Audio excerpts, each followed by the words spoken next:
lamb in the stooge. It's a legend. It's probably cool. Kruse Control Show. Kruse Control Show. Kruse Control Show. Kruse Control Show. Kruse Control Show. Kruse Control Show.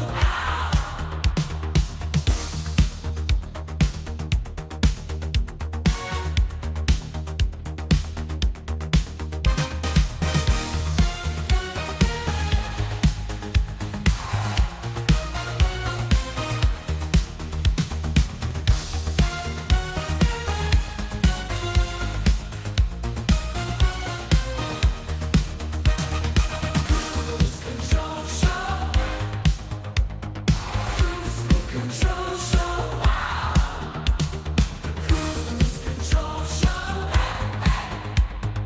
Kruse Control Show.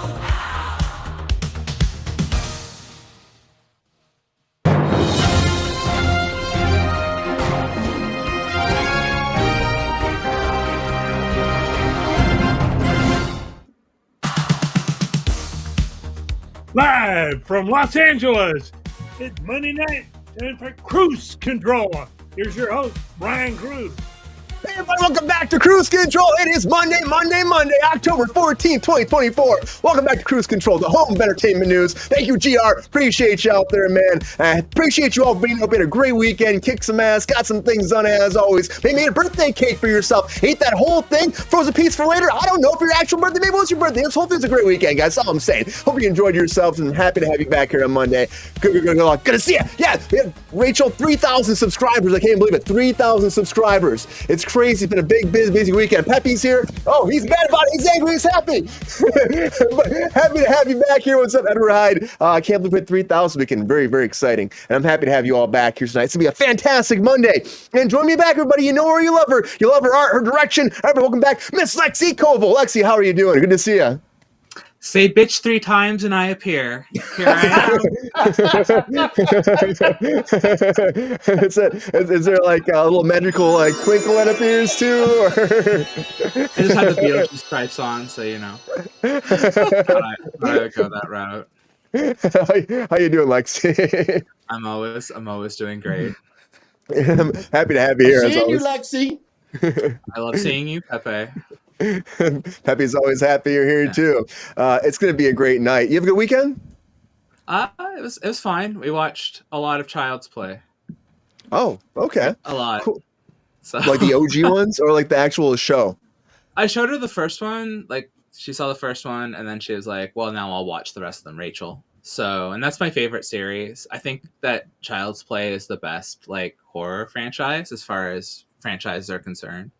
Like, it just does like such a good job of like, you know, it dropped at 3, right? Everybody was like disappointed with 3, but then when you get to Bride, it's like it really ups the game of like what you can do with a franchise. And I feel like, you know, when you get to Seed and everything, and then you get to the TV show, I'm like, it's such a creative, interesting, different take. And the fact that Don Mancini's been involved in every single thing from Inception, It's wild that he's been It's that so involved. good. Like he's able to Like, keep his like baby keep going. like, the consistency has always been there. I mean, even with the drops are really not that severe. And it's such a great, consistent horror series. It's so creative and fun.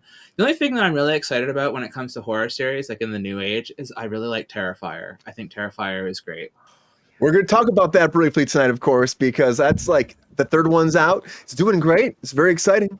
It's very exciting, right? I know you're excited, but we'll talk. We'll talk about Lexi. We'll talk about it. We'll talk about it. It's stupid. I love it. It's so fucking stupid. I'm happy to have you back here, Lexi. It's gonna be a great night. Happy Monday. And welcome, Countess. I see you out in the chat. Welcome to Kruse Control. Appreciate you joining us for our live show. It's so great. And joining me back, everybody. You heard him before in the beginning of the show. We know him, we love him. The Thirsty Daddies, everybody. Mr. G.R. Waters. How you doing, G.R.? Good to see you. Good to be here, Brian. Good to see you. Happy Monday, GR. How was your weekend? Monday. You have a good weekend? Oh, you know I did. We had a good Friday show, that's for sure. That was a lot of fun. Yeah, we paid for it Saturday, but Yeah, that's kind of how it always goes, right, GR? You got to be very careful after those Friday shows. Hey, GR, He's happy to see. But look at that shirt. I don't know. Come on, we care about breaking news here, GR. We care about breaking news. Of course we do.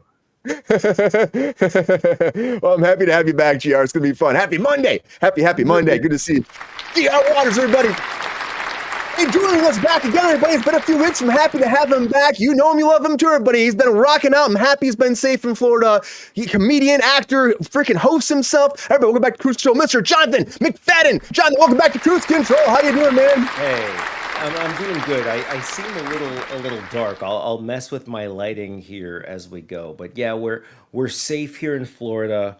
Luckily we didn't lose any power here at the Jonathan compound. But a lot of people around us did. They lost power. They had the first and second stories of their buildings flooded. It's been tough, but we're getting through, and I'm glad to be back. And I'm so happy to see you, man. I'm happy yeah, you're doing good to well. see you guys. Let's get smile on his face. Jonathan, welcome to the show. Oh my Pepe's God! always Did Pepe just say my name? Can you say that Yeah. again, Pepe? Does anyone repeat himself? I mean, he Yes. can. Pepe? If that's possible. I love you can do it. Okay. Hey, Well, Jonathan, welcome to the show. There you go. Oh. I'll say it to you one more time. been great, folks. That's my time. I'm done. Once Pepe says your name, it's like, how do you go up from there? So good night, everyone. Hey, man, where'd you come from? Welcome to Kruse Control.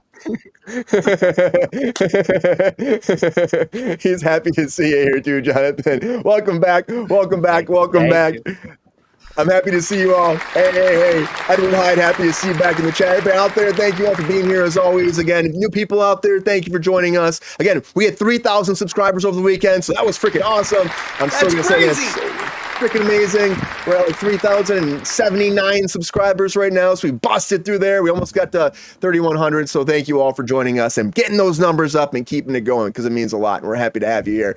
The little dog is ventriloquist. Well, yeah, Pepe, he does his thing. He's very talented dog. He really is. He's got a really I talented got a dog. bone you know? to pick with this one. He just Pepe, be nice. She's be nice. A new person on the show, Pepe. Yo, I don't know how to make myself look like as bright as you guys. The brighter I make my lights, the darker I get. I don't know how to work this. he's not a ventriloquist. He's just a talking dog. I thought you realized this. Yeah, he really is. Hey, man, I'm not your average chihuahua. I have skills. Yeah, Right. he's got skills. But imagine just imagine what it's like living with him. Like he has to deal with this off the air. He's got to put up with him talking to him all the time. Like, it's a lot of shit to deal with. It's Like- a lot. And I'm like, I don't understand why. I go, Pepe, why the hell are you like this all the time? Trying Why to you impress like the this every girls day? on the block. Like, that's what he tells me. You know? It's like, I mean, you know, and doesn't even help him pull. I mean, it's nothing. that's I'm what I say sorry, to him. Brian. I'm sorry, Brian. I just get, I was What? watching some shit last night. Really got under my skin. Because these Okay. are all lies. Okay. What were you Well, watching, lies. Pepe? Stop, please, stop. That depends on how many snacks you've got. There you go. I guess that's what it comes down for Pepe. But thank you all for being here on Kruse Control. Pepe will go downhill very fast if we let him keep talking. He's downhill. Ain't nothing wrong with sniffing a little booty Pepe booty. takes you for the walk. See? You realize that, right? Yeah, he does take me for a walk. He does. Shut it that's what he down. does. Okay, Pepe. Anyways, everybody, thank you all for being here. It doesn't matter what day it is, though. There's always a lot going on. Kruse Control will be on Monday, Wednesday, Friday, Saturday, and Sunday. And there's always one thing going down, and that is a lot of breaking news. Come on.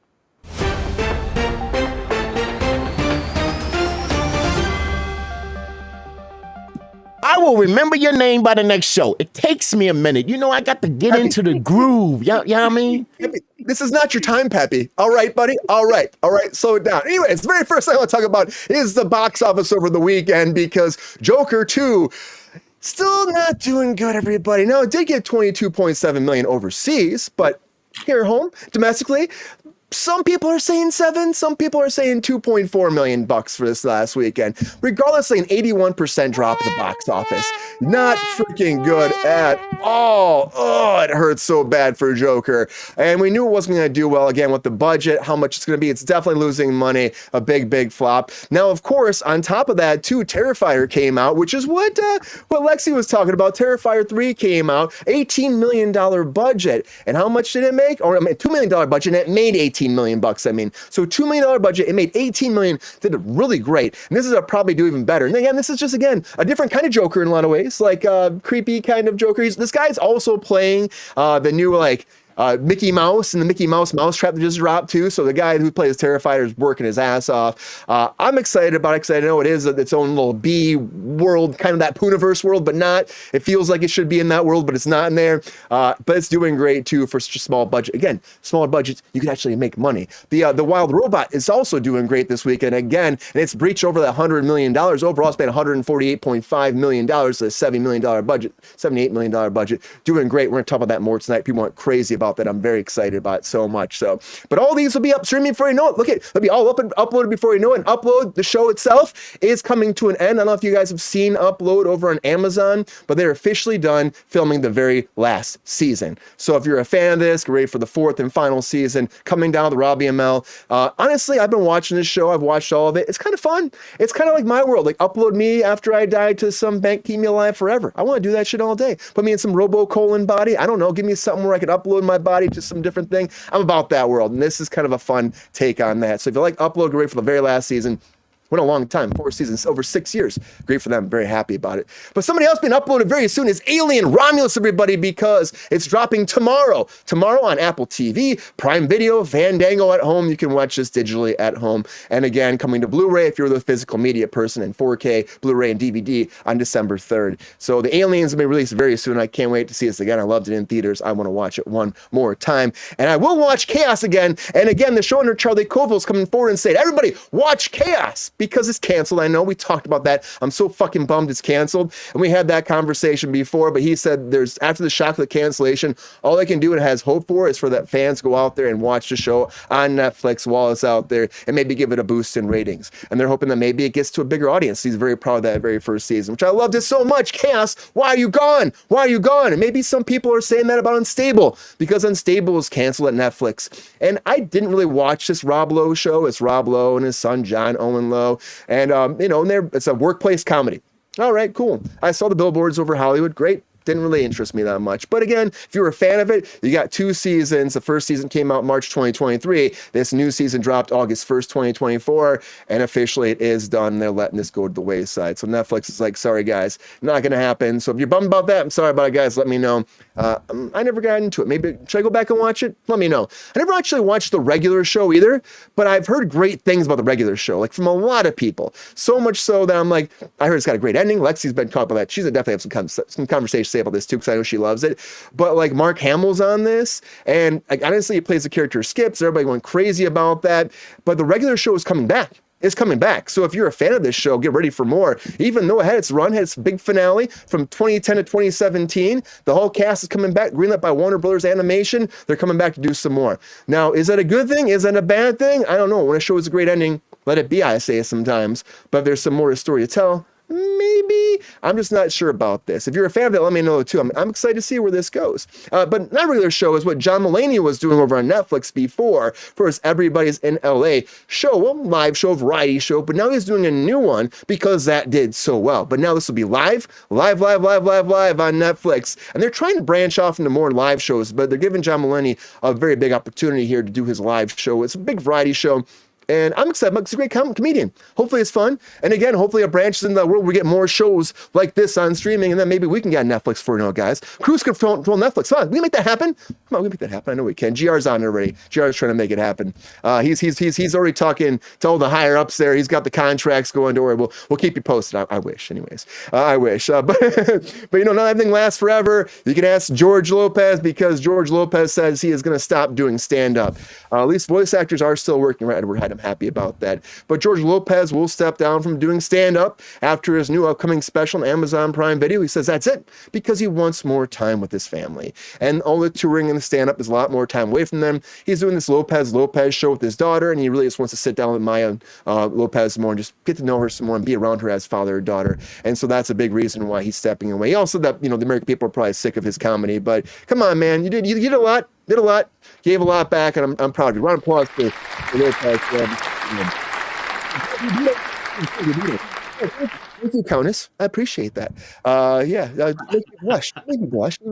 That's crazy. I might become the Phantom of the Opera and hide someplace behind the stage because of that. But Phantom of the Opera, everybody, is coming forward as a series on Disney Plus. Now, this is going to be called Phantom, and it's brought to you by, they're calling it Reimagination, of course, but brought to you by Kenna Ortega. And Kenny Ortega is one of these guys that worked on all the High School Musicals. And so he really showcased them and pushed for the choreography for them and brought that to be a big, big thing for Disney. Big talent came from that. Zac Efron, the first person off the top of my head I can think about it. But also on top of that, he worked in Descendants, and he wants to make this new Phantom of the Opera very much in line with Descendants, multiple seasons, going for a long time. We'll have to see where that goes. Honestly, I'm not really sure if it'll happen or not, because, like, who wants to watch this, honestly? Like, I would watch it. I think it's cool, but I feel like we're probably missing a big demographic for this. Again, this is from the 1800s.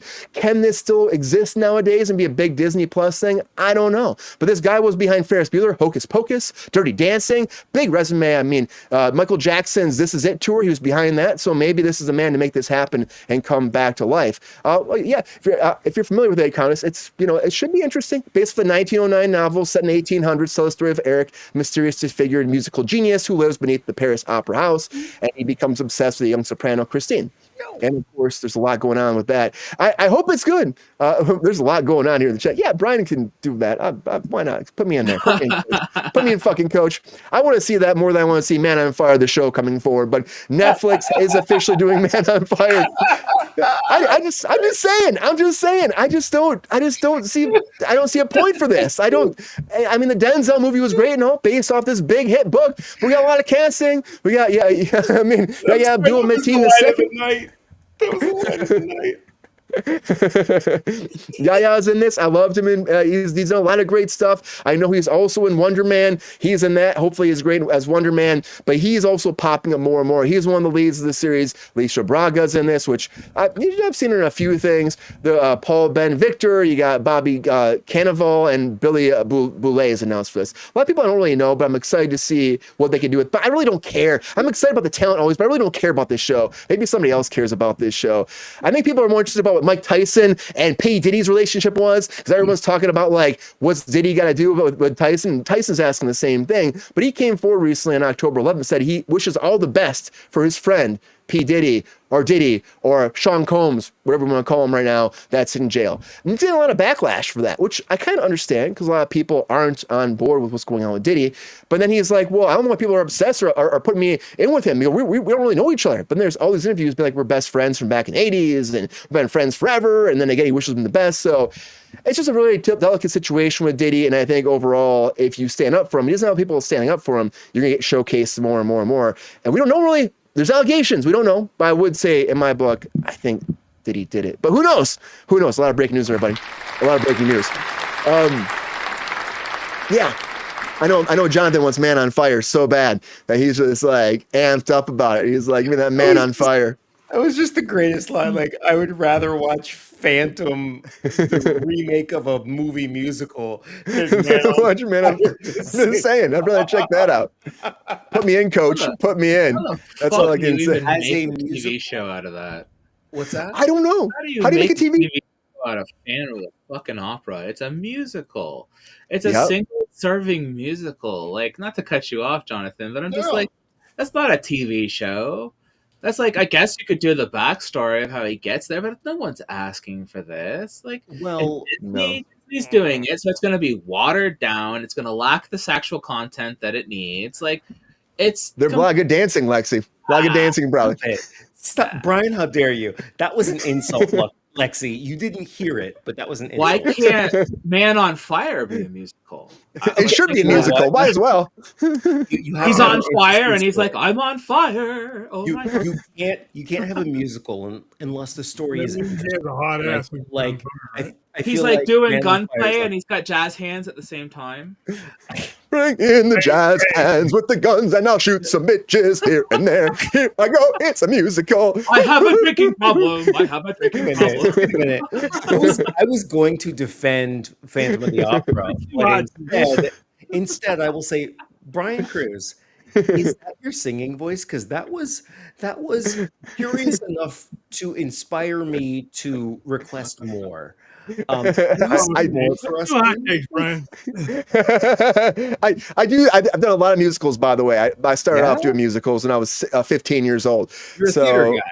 I'm a theater guy. Yeah, I'm Oh a my theater God, guy. 5, 6, 7, 8. Let's hear I'm it. all about it, man. All about Music of the night. Do you know any of it? Music of the night from Phantom of the Opera. I got some great music right now. Got some great music. Great music. You want to say is everybody's hot takes? Let's do it.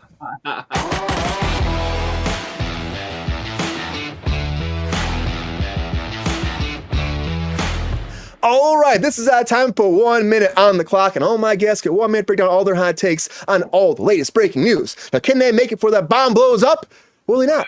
Well, it comes down to you who wins hot takes, not me, not anybody else, the audience. I'm so happy you're here to vote along with us and tell us who will be the hot take master of this evening. If it's your first time on Kruse Control, get ready for a treat. It's time for some hot takes. All right. Lexi, who should go first for the hot takes tonight? What are you thinking? Oh, Be me. I'm setting up my lighting. I don't know why I'm so dark. I feel like I should It has just, nothing to do with background. Jonathan's not prepared. Let's make him go first. I think, I'm trying to fix my lighting for your show. Jonathan, I know you show. have. You got the touch.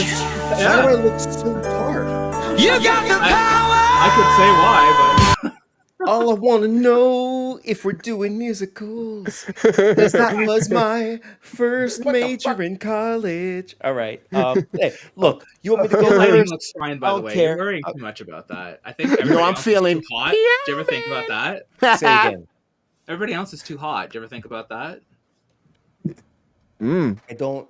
No, I've We're all- never. You I've count never down, thought that. Brian. There you go. We're all super You're hot. well, All right. yeah, we're all at too hot. So there you go. Just go ahead, take it over. Cool. That's your hot take. I don't know if you heard what I said. I'm too dark. Is You're the where does hot fit into? Jonathan, you missed the countdown. Well, Oh God. where does it fit in, Jonathan? I'm sorry. Here's how hot fits in. Your hot takes. All right, Jonathan's going first, everybody. Here All right, we go. I'm ready. I'm ready. Here we go. It's Here we gonna be go. good. Here we go. It's gonna be good, man. I believe in you. I believe in you so much. Welcome back. You got this. Stretch, You're in the new stretch, universe. stretch, Kicking ass. stretch. Here we go. Rock and rolling. Hot takes in 3, 2, 1. Get it, Jonathan. Hot takes. All right, so upload. I don't know what that show is. I was paying attention to my lighting, so I'm sure it's great. Alien. We've seen it before. Aliens eat people. Got it. Moving on. Chaos. I don't think anybody really understands how brilliant that show is, and that's just a reflection of what our society is. Unstable is canceled. Yeah, I know some unstable people that should be canceled. Don't know the show. Regular show. That's the cartoon with the bird and the backpack and the people. Yeah. I don't know it. I don't know it because I'm an adult. John Mulaney hosting something that means nothing to me, but he's got a great name. Here's where I started to tune in. George Lopez is retiring. I thought he did that 10 years ago. Phantom of the Opera. Get some culture, y'all. Man on Fire, the show.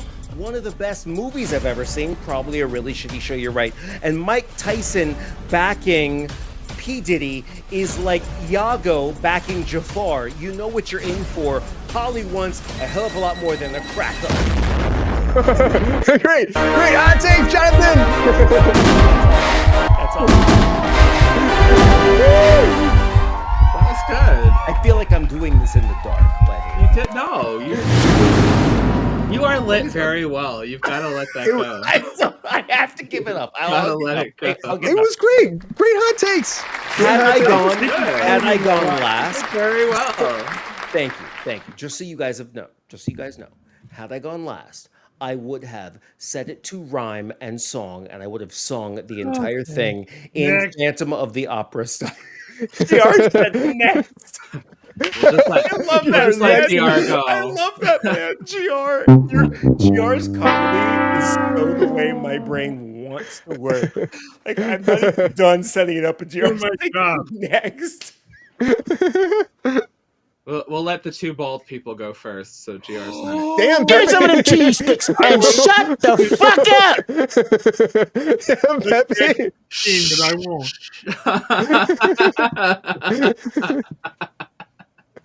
Pepe is fucking rough, man. Madam, I will say nothing out of respect, but yeah, damn, that was spicy. Work with me, brother. Too much. It's too much. It was too much, man. That was too much, buddy. You gotta calm down. Just calm down, okay? You're too aggressive. Anyways, great hot takes, Jonathan. Great hot takes. Okay. All right, Lexi. Who's going next with the hot takes? GR. Me. I told you. GR. All right, GR. All right, GR. We're throwing over to the thirsty daddy. GR, how you feel about these hot takes on a Monday? Papa's got Find out shortly. The parched papa's got a little twinkle in his eye tonight. He's feeling good about right. these hot takes. That's all I'm saying. Ding dong. Who's here, thirsty daddy? Let's get these hot takes. All right, hot takes in 3, 2, 1. Hot takes. Updates. D. 1 flop and 2 hits. That's good. Upload. Done. Never really saw it. Alien release. Gonna make millions happy. Bored to me. Chaos. Sounds like Koval's looking to be picked up by another channel. Unstable canceled. Never saw it. Didn't care. Mulvaney, a new talk show. Just what we need. Lopez, I hope not. I love his work, but you never know. The regular show, it's got Mark Hamill. It's got to be good. The Phantom, I hope they don't fuck it up. I'm trying to make it a TV show, but they will. Man on Fire, couldn't care less. A hard task. Tyson, oh, that's easy. He either took one too many punches or is a member of Diddy's club. Oh, GR thinks he is. Well, GR, great hot takes, thirsty dating. Give him the fireworks. He deserves it. I like this so much. Congratulations, GR. Great hot takes. That was fun. Jerk. Coming in hot. Well, I appreciate everybody. Great. But you gotta be careful what you say about Tyson, GR. You gotta be careful what you say about Tyson, man. That's all I'm saying. I may be old, but I can still outrun him. Damn. All right. Well, applause for that. That was like listening to a tipsy trucker read the menu at a Waffle House at 4 a.m. You know that he knows exactly what he wants, but getting it out is tough. And I'm not making fun of you because Sure sounds like it to me, but I'm in the same boat as you, man. Jonathan, I'm used to abuse. I was married once, you know. That shit has me cracking up. Makes me laugh my ass off. It's not abuse. That's not abuse, PR. That is love from one brother to another brother. What do you think? Should Pepe sing some hot takes for us, Pepe? I'd sing a song for you. But GR, he said I should keep my day job. You don't know me. You don't know what kind of skills I have. That's fair. It's true. He It's really true. Yep. So Pepe, it's okay. Pepe, it's okay if you don't do it, man. It's cool, my man. Yeah, it's cool. All right, Lexi, how you feeling? Feeling ready for some hot takes? Lexi, I don't know. I got competition tonight now. Lexi, You definitely got a competition, but it's okay. It's okay. It's great competition.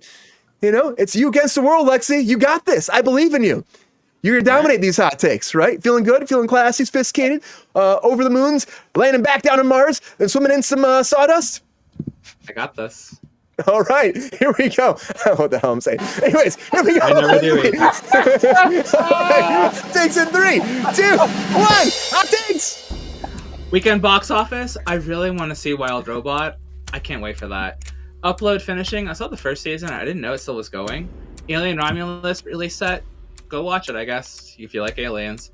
Keep watching Chaos. Please watch my show. It got canceled. Unstable. Canceled. I don't even know what Unstable is. Probably because Rob Lowe's on it. It's Unstable, though. Regular show coming back. I mean, that show had such a brilliant ending. It had like one of the most perfect finales, and then they want to bring it back, but they love doing that with shit. Variety shows hosted by John Mulaney. Sure, fucking whatever. Variety shows are great. George Lopez, now you can go make your family listen to your terrible comedy because nobody else wants to listen to it. Phantom of the Opera reboot coming. We already talked about this shit. Nobody wants a fucking show made by Disney with Phantom of the Opera. Man on Fire casting. Man on Fire doesn't need a fucking TV show. It was a brilliant film. Mike Tyson, rapists, you know, you gotta hang together. You gotta stick together, right? Friends who rape together, hang together. Great. Thanks, Lexi. My vote is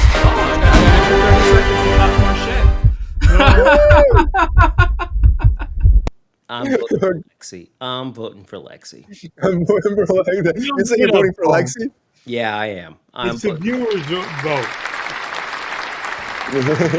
Great hot takes. Do we get to Well, vote? Do we get to vote? No. Well, you could vote if you wanted. I know people do, but technically it's the audience. But if you have a window up, GR, you could vote. No, I won't let him. Well,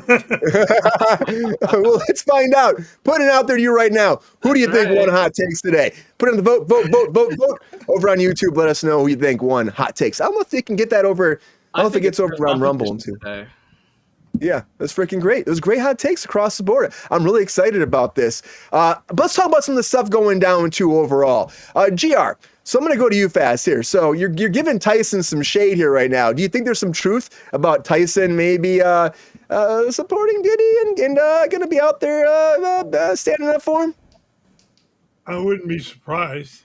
I mean, he's a bit of a wacko anyway. I mean, I think he, like I said in hot takes, I think he took one too many blows to the head.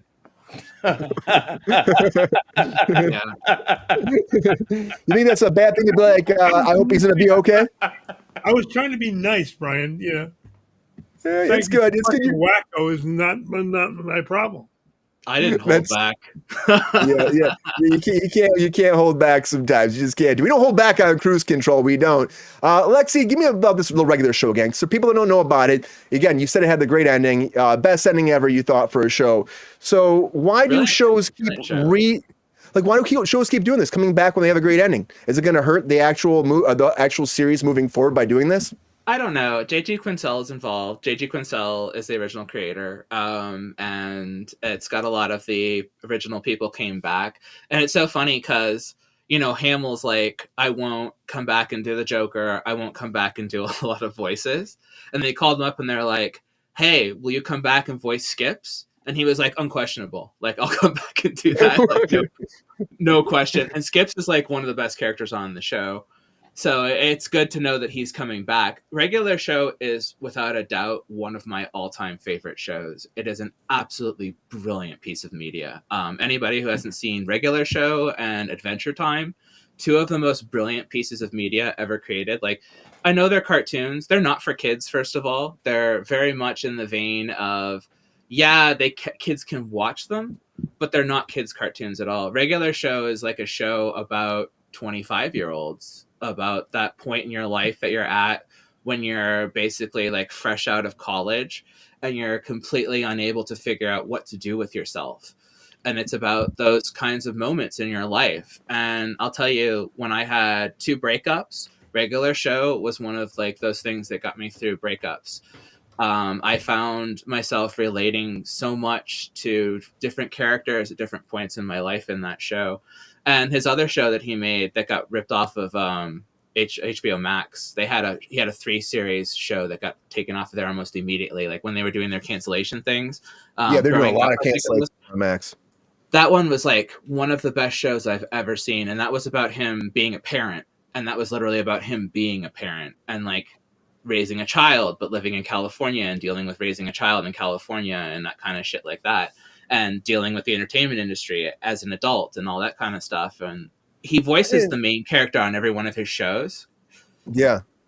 Yeah. I didn't know it was like that, like in depth, that they actually was about like challenges and also, in your life and like being a teenage, like middle age, was it like 20s or something like that? 20s absolutely. age? It's about mid-20s. I'd say it's about your figure out mid-20s. yourself. Because here's the thing, when you're watching it, they're always drinking soda and then waking up like hungover the next day. And like, it's very clear that the soda is a replica for beer.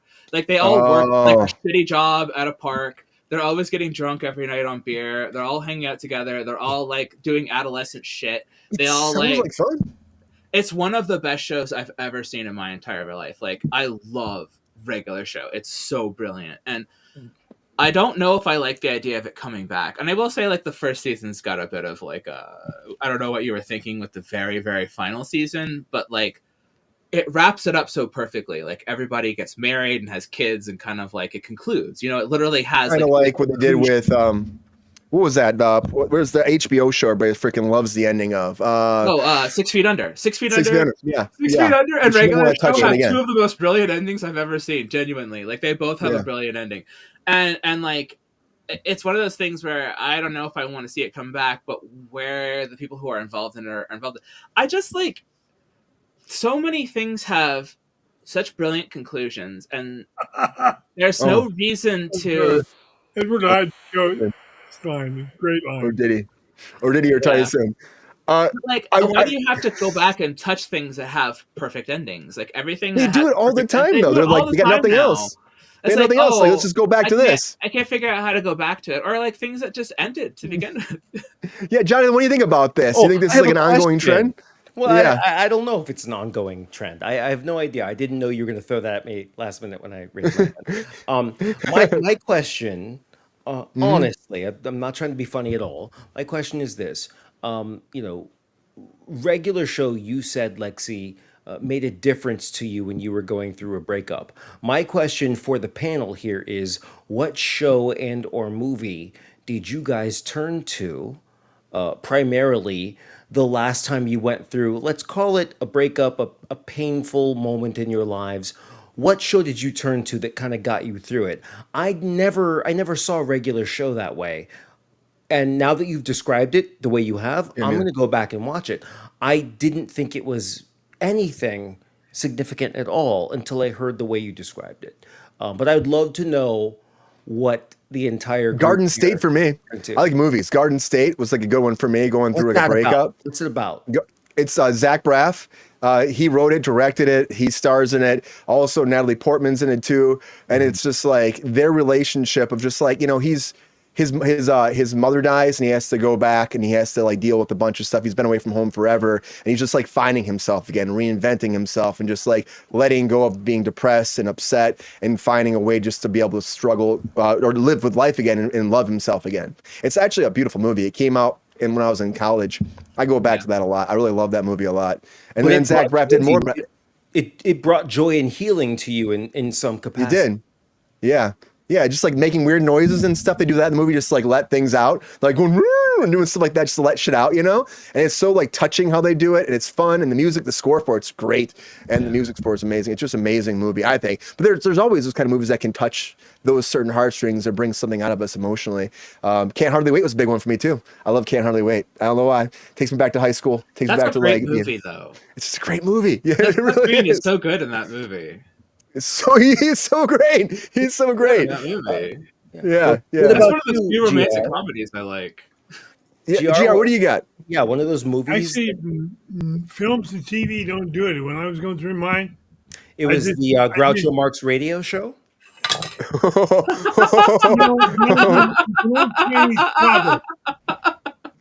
Old Chinese proverb that I made up.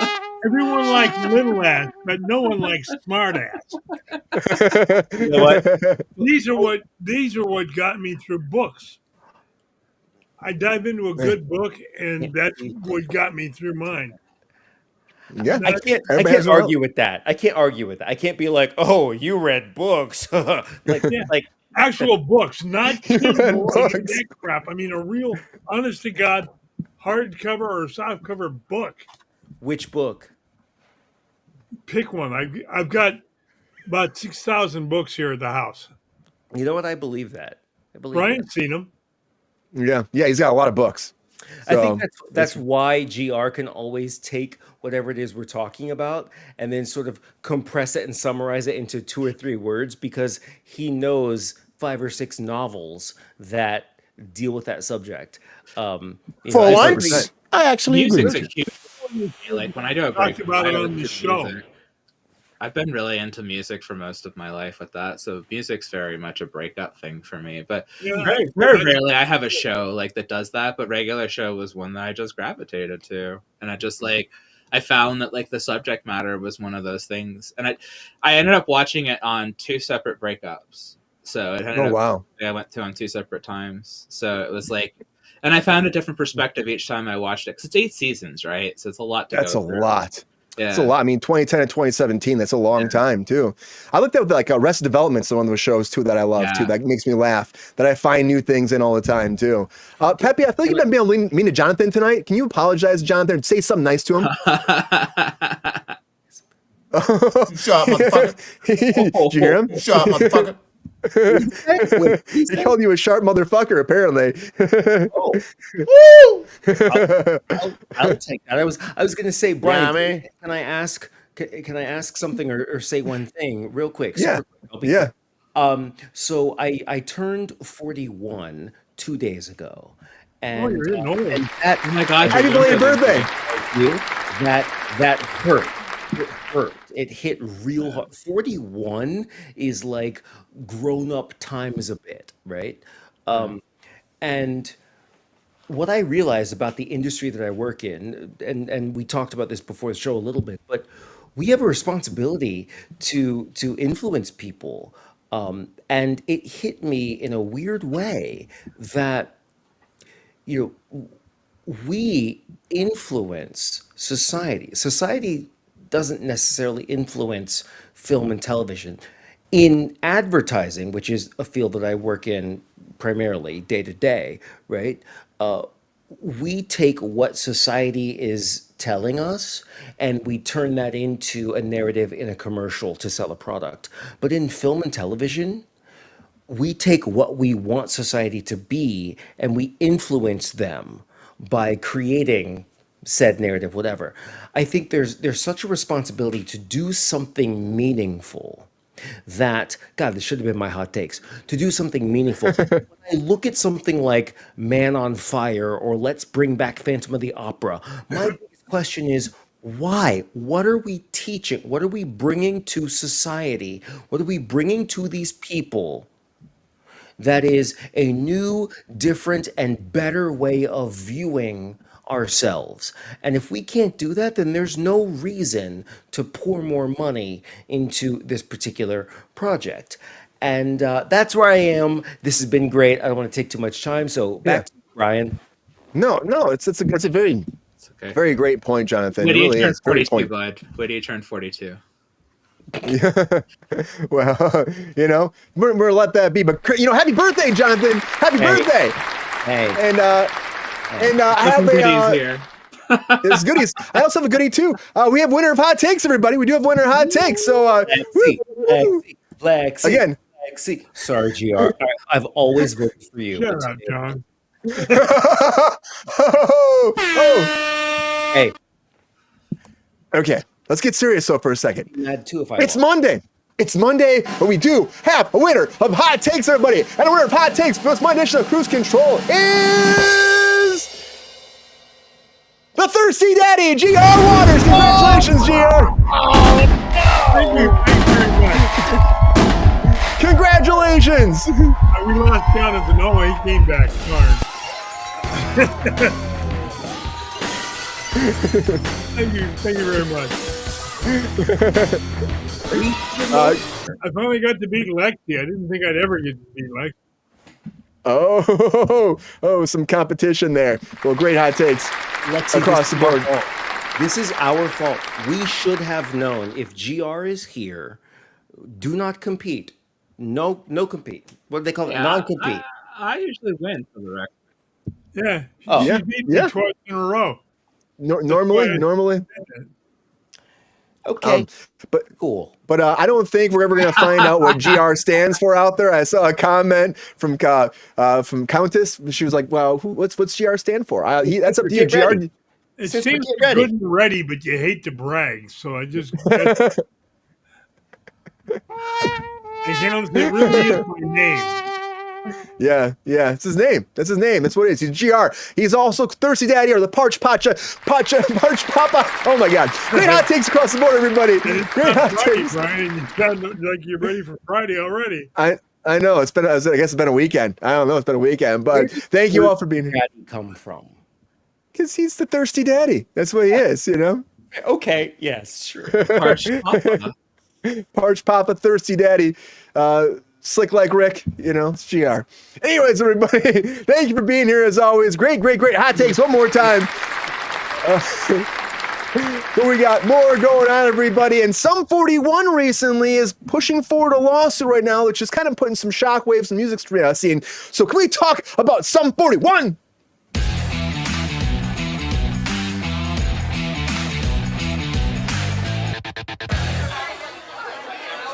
It's one of those things I never like to talk about, but like we have to address certain things that happen in the business that are just very unfortunate and should never be happening. But Derek Whibley came forward, the lead singer of Sum 41, and he said that he accused that his former manager did physical and verbal abuse towards him while they were initially forming the band when they first came together. He claimed that in his new memoir, which is called Walking Disaster, My Life Through Heaven and Hell, that the frontman was groomed and sexually and verbally abused by Greg Norrie, who was the band's manager early on. Now, of course, Greg was in a band before, a Canadian punk band called Trouble Charger, and eventually started collaborating with Sum 41, working as a co-writer, a co-producer, and then later joining the band officially as their manager. And at this time, when they were very freaking young, and now I know at the time Derek was like 16 years old, he started doing some very weird things. First of all, he didn't want the band to talk to anybody else. He's saying, everybody's snake in the grass in this business, don't trust them, only trust me, and that's what it is. So they were not allowed to talk to anybody else. And then Norrie started coming forward and serving him alcohol. When he first time drinking, he's like giving him alcohol, giving him ecstasy in a bathroom, and then passionately making out with him, being like, we have something here. We know what to do. Didn't know what to do, he said. He was kind of in shock about this. He said that over and over again, there were failed attempts to shut down. He couldn't shut him down for a sexual relationship between the former manager. And he just kept coming after him. So much so then later on in life, his former wife, Avril Lavigne, came forward and said, yes, that's abuse, and he was sexually abused. And now this is coming forward again. He's writing this memoir. He said he couldn't actually say, he couldn't do the memoir without actually addressing this. He had to address it. He kept saying, what you do?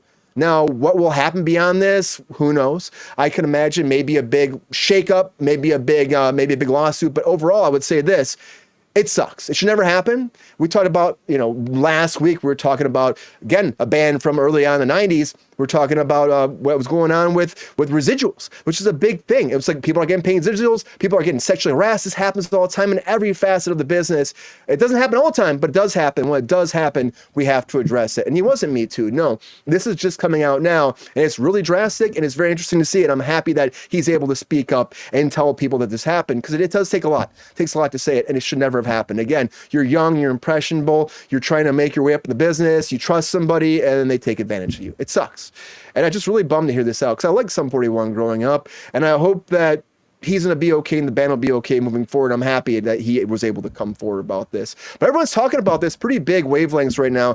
Lexi, you heard about this. Did this surprise you? And do you think that overall, think anything bad will come for Norrie moving forward now because this happened, this came out?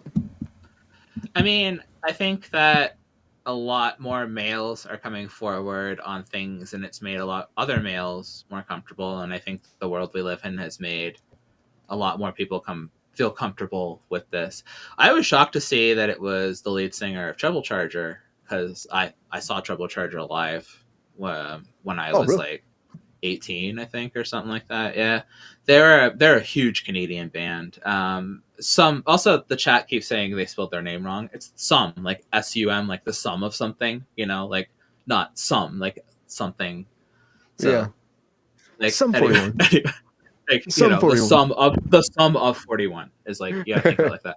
So anyway, but like like Trouble Charger sucked anyway. Like, these guys were bigger than them. So, but Trouble Charger are a huge Canadian band. They've been around since the 80s. Like, they were a major act. So they had a lot more power over them. And obviously they were also using them to ride their coattails to get somewhere too, because, this band was more successful.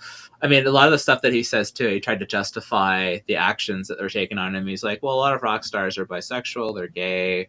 So I guess maybe it's okay. It's okay that this was done. Maybe this is what I should be doing. He tried to justify it over and over that this is what he should have been doing, because like, he was a rock star and this is the rock star life, but it's not the rock star life. This is abuse. And obviously, that's bullshit. like, That's what that is, Lexi. And it wasn't just that one, Avril Lavigne, his other wife too. His second wife was also like, yeah, this is like fucking abuse. You gotta say something finally. But it's hard to talk about abuse. I've been abused. It's hard to talk about, that's something I've just now been talking about in my 40s, so he's also in that point in his life where it's something I'll just now talk about too. So people don't want to talk about their abuse.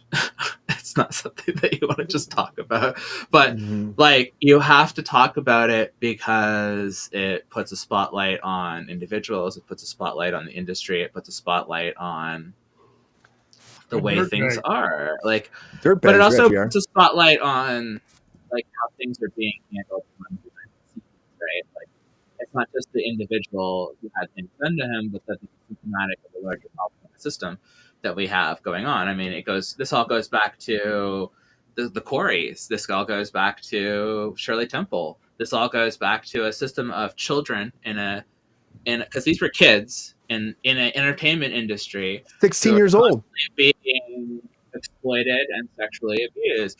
And it's like, it doesn't matter whether they're musicians or actors or whatever they are. As soon as they enter in this entertainment industry, there's always some asshole there trying to groom them and exploit them in some fucking way. And it's exhausting. It's exhausting to sit and listen to this. And like I said, it's exhausting to go from Shirley Temple to this, and we're still listening to these stories. How are we still doing this all these years later? I don't mean to bring her up, but it's like the fact that it goes back as far as her up to this point. It's like, it hasn't stopped. It's insane. It hasn't stopped. And the idea is it's going to stop. As we keep hoping. We keep hoping it's going to, like, these cases will fix it. To answer Lexi's question, the reason it's still going on because nobody prosecutes the assholes that are doing it. That's exactly what it is. Nobody prosecutes them. If they took one case like this one we're just talking about, and they prosecuted, and that asshole went to jail for life, and he'd last about 20 minutes in prison. And that's sorry, Jeff. They hate child abusers in the prison world. Absolutely do. Bitch. Kind of like Diddy with Papa, his cellmate. But this is also a problem, and I have to cut you off, but we're having this problem on the YouTube side of things too, with the social media and stuff. We have a completely unregulated YouTube social media presence, and we have older social media influencers on there who are constantly getting in trouble for grooming.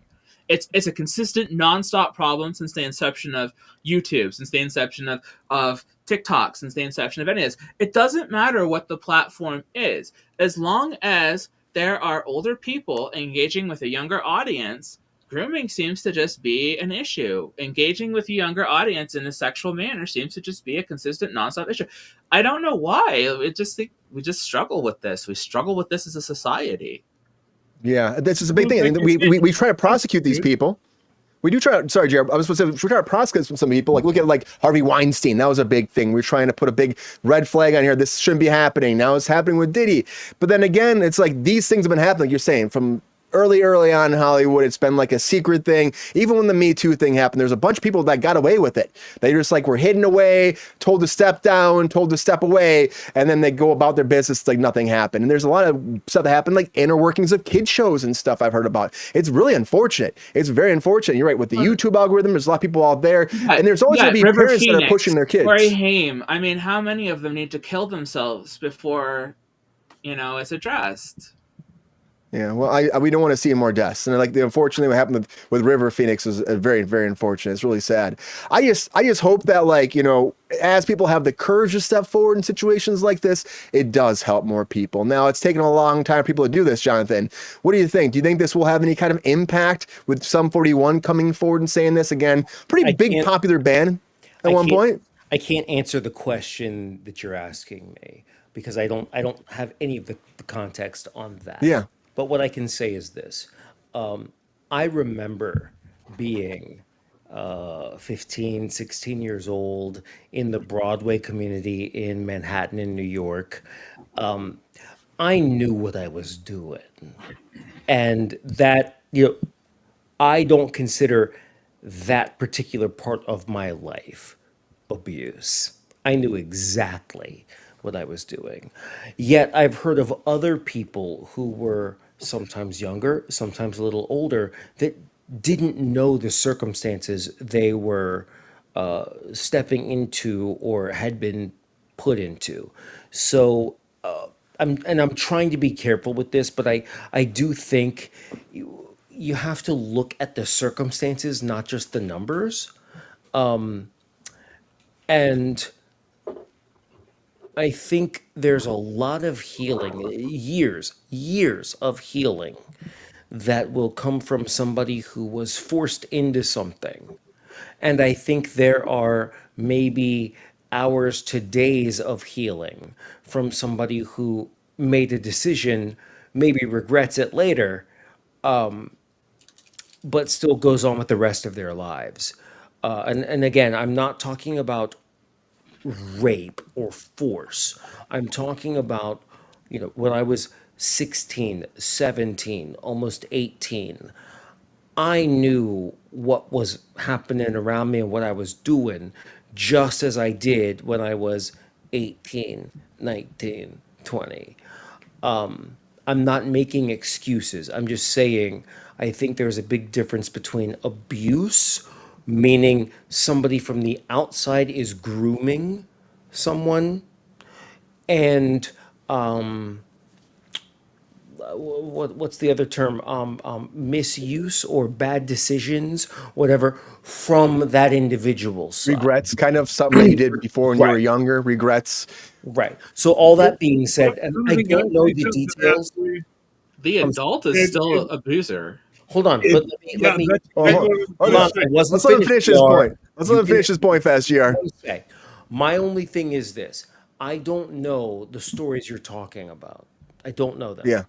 But what I do know is that while, yes, the adult should be held accountable, I think there should also be some accountability for the other person, whether that person. Now, look, if that person's 11, that's not what I'm talking about, okay? I'm talking about Yeah. if the person is 17, almost 18, 16, almost 17. Like, that to me, that Under 18, you're a minor kid. needs to be Period. held accountable almost the same way the adult Uh, would be. I don't know if I agree with that. You don't have to agree with that. I'm just saying, when I was 16, I wasn't any wiser than I was at 18. I was So easily if we're manipulated at just looking at 16. statutory, you could be easily manipulated Yeah. tomorrow. My point is, if we're just looking at statutory, then I think it we should dive a little bit deeper into the younger person's life before we completely destroy it.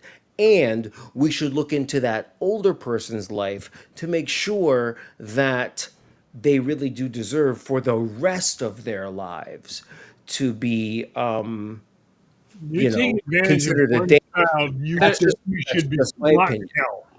there's a Sorry, saying. say it There's a again. saying that you may forgive, but the body doesn't forget, right? Oh, you mean the body keeps the score? I've read that book. Yeah. Well, like I mean, like as someone as a victim of trauma, like I thought that I was like I was like, it doesn't bother me, it doesn't whatever. My body doesn't forget. And I can tell you that there's plenty of scenarios where my body has let me know that I'm traumatized and I may have mentally blocked things or thought that things were okay and I thought that I was fine with the We, scenario and all that our kind of body stuff. hides the trauma inside. It's called Exactly. PTSD. And It's so true. it's one of those things where no, like at 16, even though you think you're accountable, you're not accountable. Even though you think that you're making your own choices, you're really not. Like And that's why I was trying to I was battling whether or not I even Yeah. bring this Well, up no, but Jonathan, no, because it's I a know very that. valid point that needs to be But addressed too, let me say honestly. this real quick, Brian, if I It can. does. yeah, CPTSD is something that I actually do have from an abusive relationship in the past. Complex post-traumatic stress disorder. I've been through a $250,000 of therapy in the past couple years. I get it. I understand it. What I'm saying is this: if you feel like you didn't know, Lexi, that what you went through was troublesome, abusive, whatever you want to call it, traumatic, if you didn't know that, then you're right, right? But I know that for me, and I don't mean this in a funny way, though I smile because it's ridiculous for me. When I was 16, I knew exactly what I was doing. Oh. There was no trauma from my late teens, even though you could classify it as such. But I knew what I was signing up for, doing, where I was going, and what was going to happen when I got there. I knew it. The most traumatic experiences for me happened when I was in my early 30s and had a partner that treated me poorly.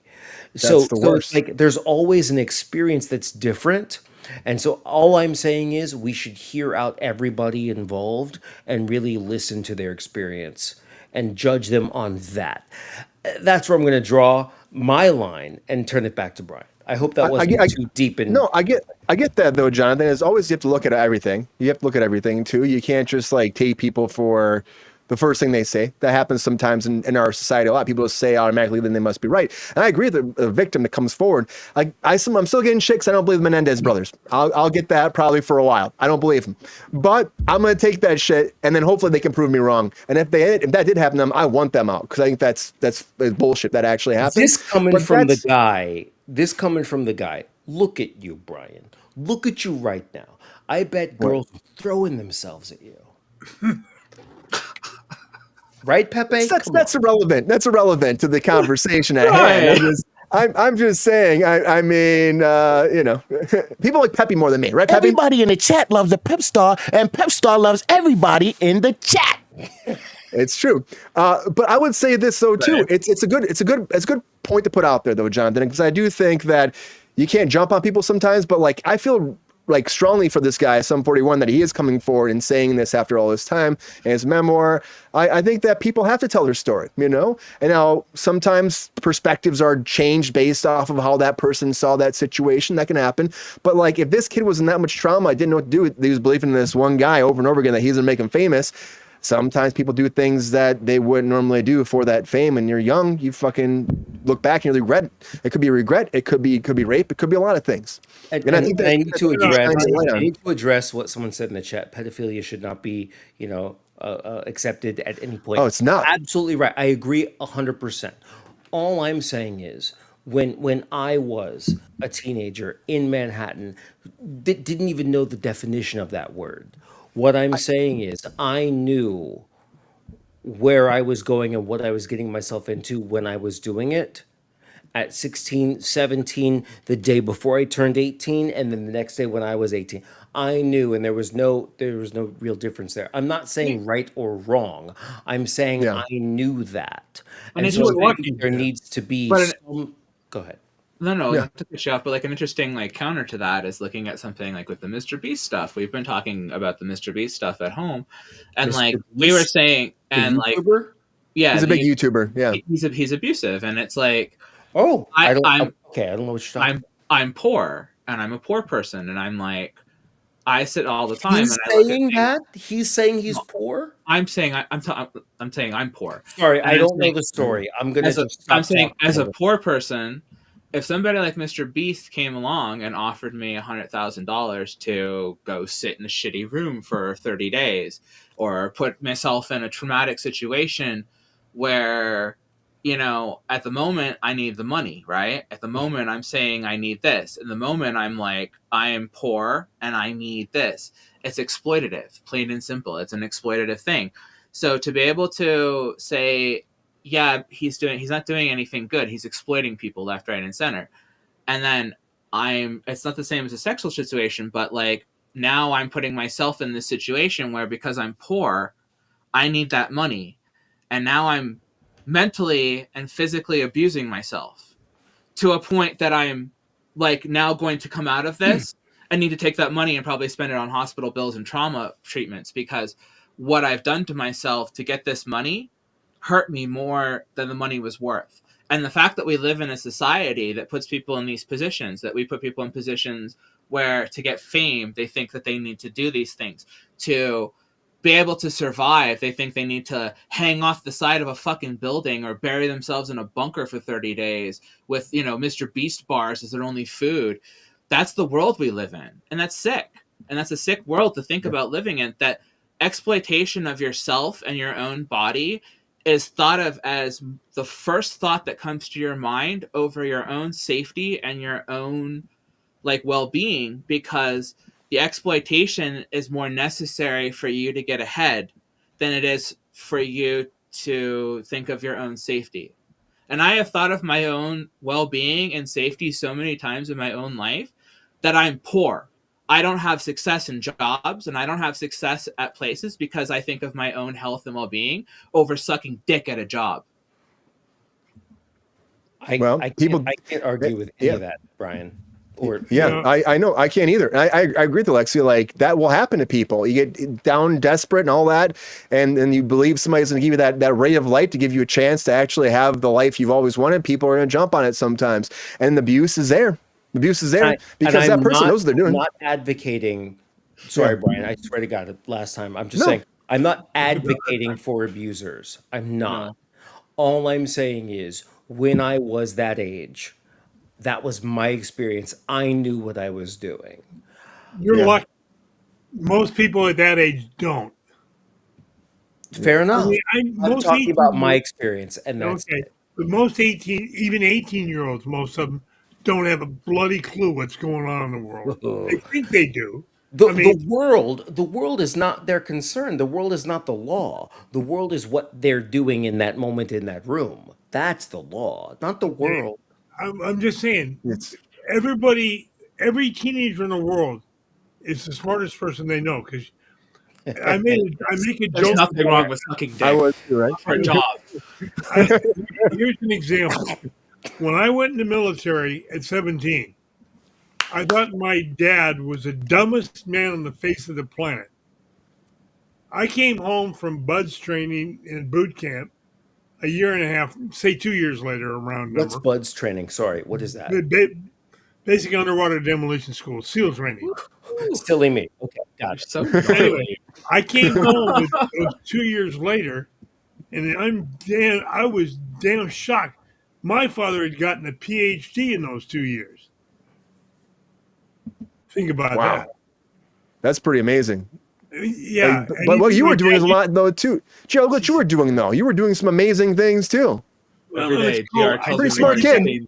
I did one thing that a lot of these people don't do. I was lucky. I grew up in those 2 years, and I realized how smart my dad was and how stupid I had been. Yeah, but not everybody can do that. And again, the whole sex, drugs, and rock and roll world is real. It's real out there, and there's a lot of things that happen in that world that are not right. And some are amazing for them and some are horrific. And there's a lot more stories that are coming out because of that. Again, shine light on the Diddy thing. In that same world, things are coming forward. But it happens in every place. It's just entertainment is more in your face. And these people are on the big screen, in our ears, on our earbuds, on the radio. And so they matter a lot. And so this stands out and it's bigger. It is bigger sometimes, but it doesn't make it bigger. It just is bigger because of how people look at it. Your brain doesn't finish until you're developing until you're, what was that, 25? Oh, yeah. Totally true. Yeah. But what if you're 17 and you have an interaction with somebody who's 18? Does that mean that 18-year-old is an abuser? I don't think that is. Legally, yes. That's an area where I'll go back and forth on. I'm like, especially if you were dating in high school and you got out of like whatever, like there's like a weird Brian is like, 17, why are y'all 18, talking about this right now in this show? I'm not going to say any more on that. It's good. It's good. That's my opinion, but I'll. Countess would have liked to have met you, GR. A younger you. You have a chance with her, she said earlier in the chat. Oh, okay. Well, she might, when you get those telomeres stretched, you might have a chance too, GR. Round of applause for Thirsty Daddy. A little announcement at the end of the show, Brian. A little announcement too, but keep going.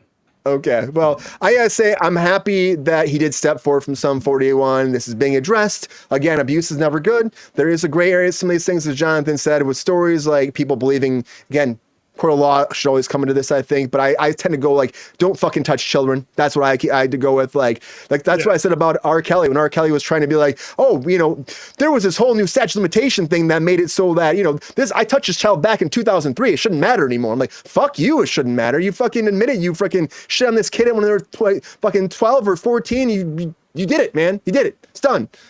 Don't do it Well, again. do I sound like I'm trying to back up those people? I'm not trying to. No, you're not. You're not, Jonathan. What you that was a very valid point. And it's very appropriate for this conversation. I'm just saying there's people out there that abuse the system, abuse people, and abuse kids, and it's not cool. Not fucking cool. Now I'm here in the closet. Totally cool. Move on. Yeah. Now I'm here in the closet too. I also think it's not appropriate to steal ideas from Hollywood all the time. Sometimes it's great and sometimes it's not. But when it's Elon Musk, everybody, we got to talk about that. So I'm taking Elon Musk to Kruse Court.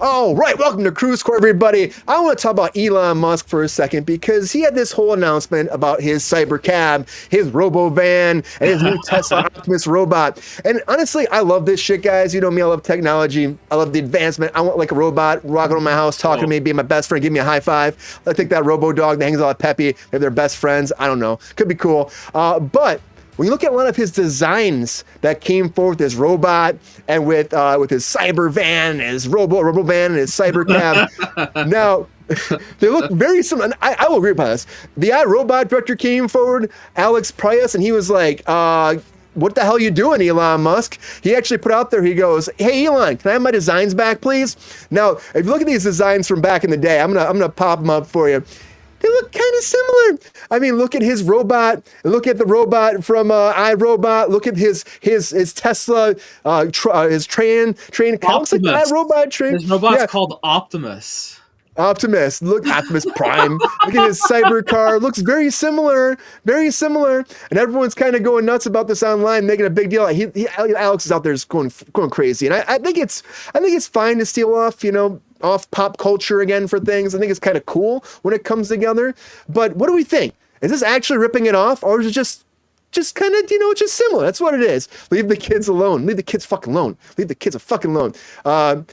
Time doesn't make that harm go away. Yeah. Oh, I didn't see the iRobot, the Tesla, the car, the bus. Look at the car. I didn't see that one. Look at the train. The car, I think he's trying to rip off a DeLorean with the taxi. It kind of looks like it. He's definitely trying to rip off a DeLorean with the taxi, but I did not notice the bus and the iRobot bus. That one's absolutely. I see. What are you talking about? Like, I'm looking at everything that Brian just read. I'm looking at the pictures. I'm listening to you, Lexi. What are you talking about? What's the question? I just see a bunch of screenshots of iRobot. Is he ripping him off? They're saying that he's ripping off the designs that the creator iRobot for his own digital designs. Elon is ripping off Tesla designs? Is that the question? No, he's ripping off iRobot designs for his Tesla robots and stuff, which Elon's not known for not ripping things off. It's what he does. There's all this backlash on it. But because Jonathan, these are actually launching now. The cyber van, not even his company. It's not his fucking company. He didn't make Tesla. You guys know that, right? He didn't make fucking Tesla. That's not his company. He stole it. Yeah, no. Correct. Okay. It was like he didn't steal it. He bought it.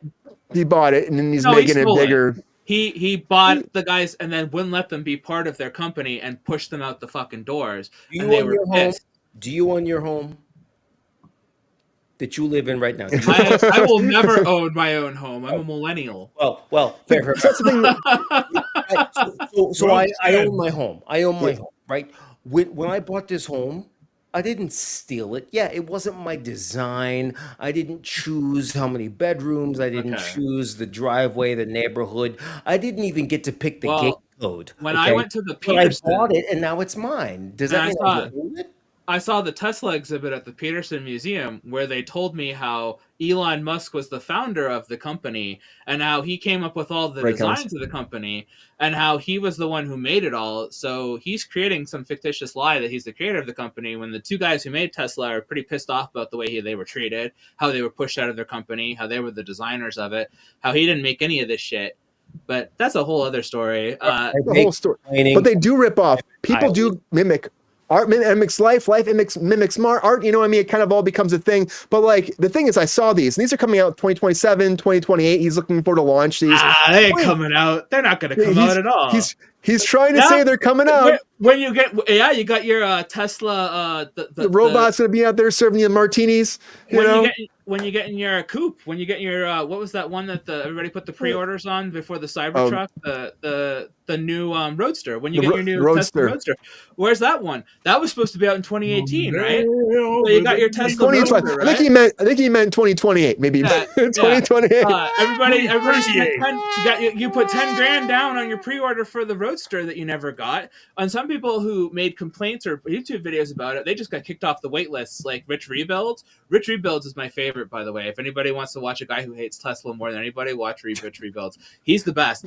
He made the electric garage because they wouldn't let him fix his own Tesla and give him the manuals or any of the stuff to fix his own car. So he created an electric repair company. He's also one of the major proponents for right to repair. Tesla is one of the main companies who won't give you any manuals or any of the stuff to fix your own cars. They're very good about that stuff. So yeah, at this event anyway, the robots were all manned by people. None of them were automated by themselves. All the robots. Well, they were saying maybe. No, they were. It's been proven now. All the voices were absolutely run by people. One of the Tesla people said, "Yeah, I ran the robot. I've read a story about." Oh, I didn't see that. Yeah, they weren't really robots. They were like a Nintendo controller. Yeah, they were like a Nintendo controller. And a guy with a headset sitting there, and he was like, they were doing all the voices and all the stuff. The bartender robot was completely run by a guy. All the robots were run by people. Robot. So I want a bartender robot so bad. Make me my freaking old fashioned. Come on, man. This Tesla event sank the stock 10%. 10%, dude. They had a dip so hard, 10% losses on their stock because of this event. Just this event alone sank their stock. This event, investors. Oh God. Well, and they had 20 of these taxis, these robo taxis, and the guy I'm laughing at Enoch. Sorry, they won't use lidar on the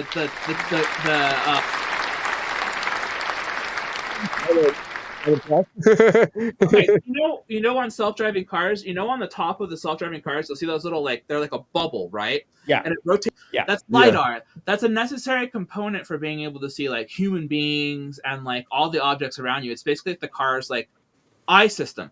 Okay. He doesn't like those because they make the cars look ugly, but they're completely necessary for all robot cars. Scan everything. They absolutely have to have those.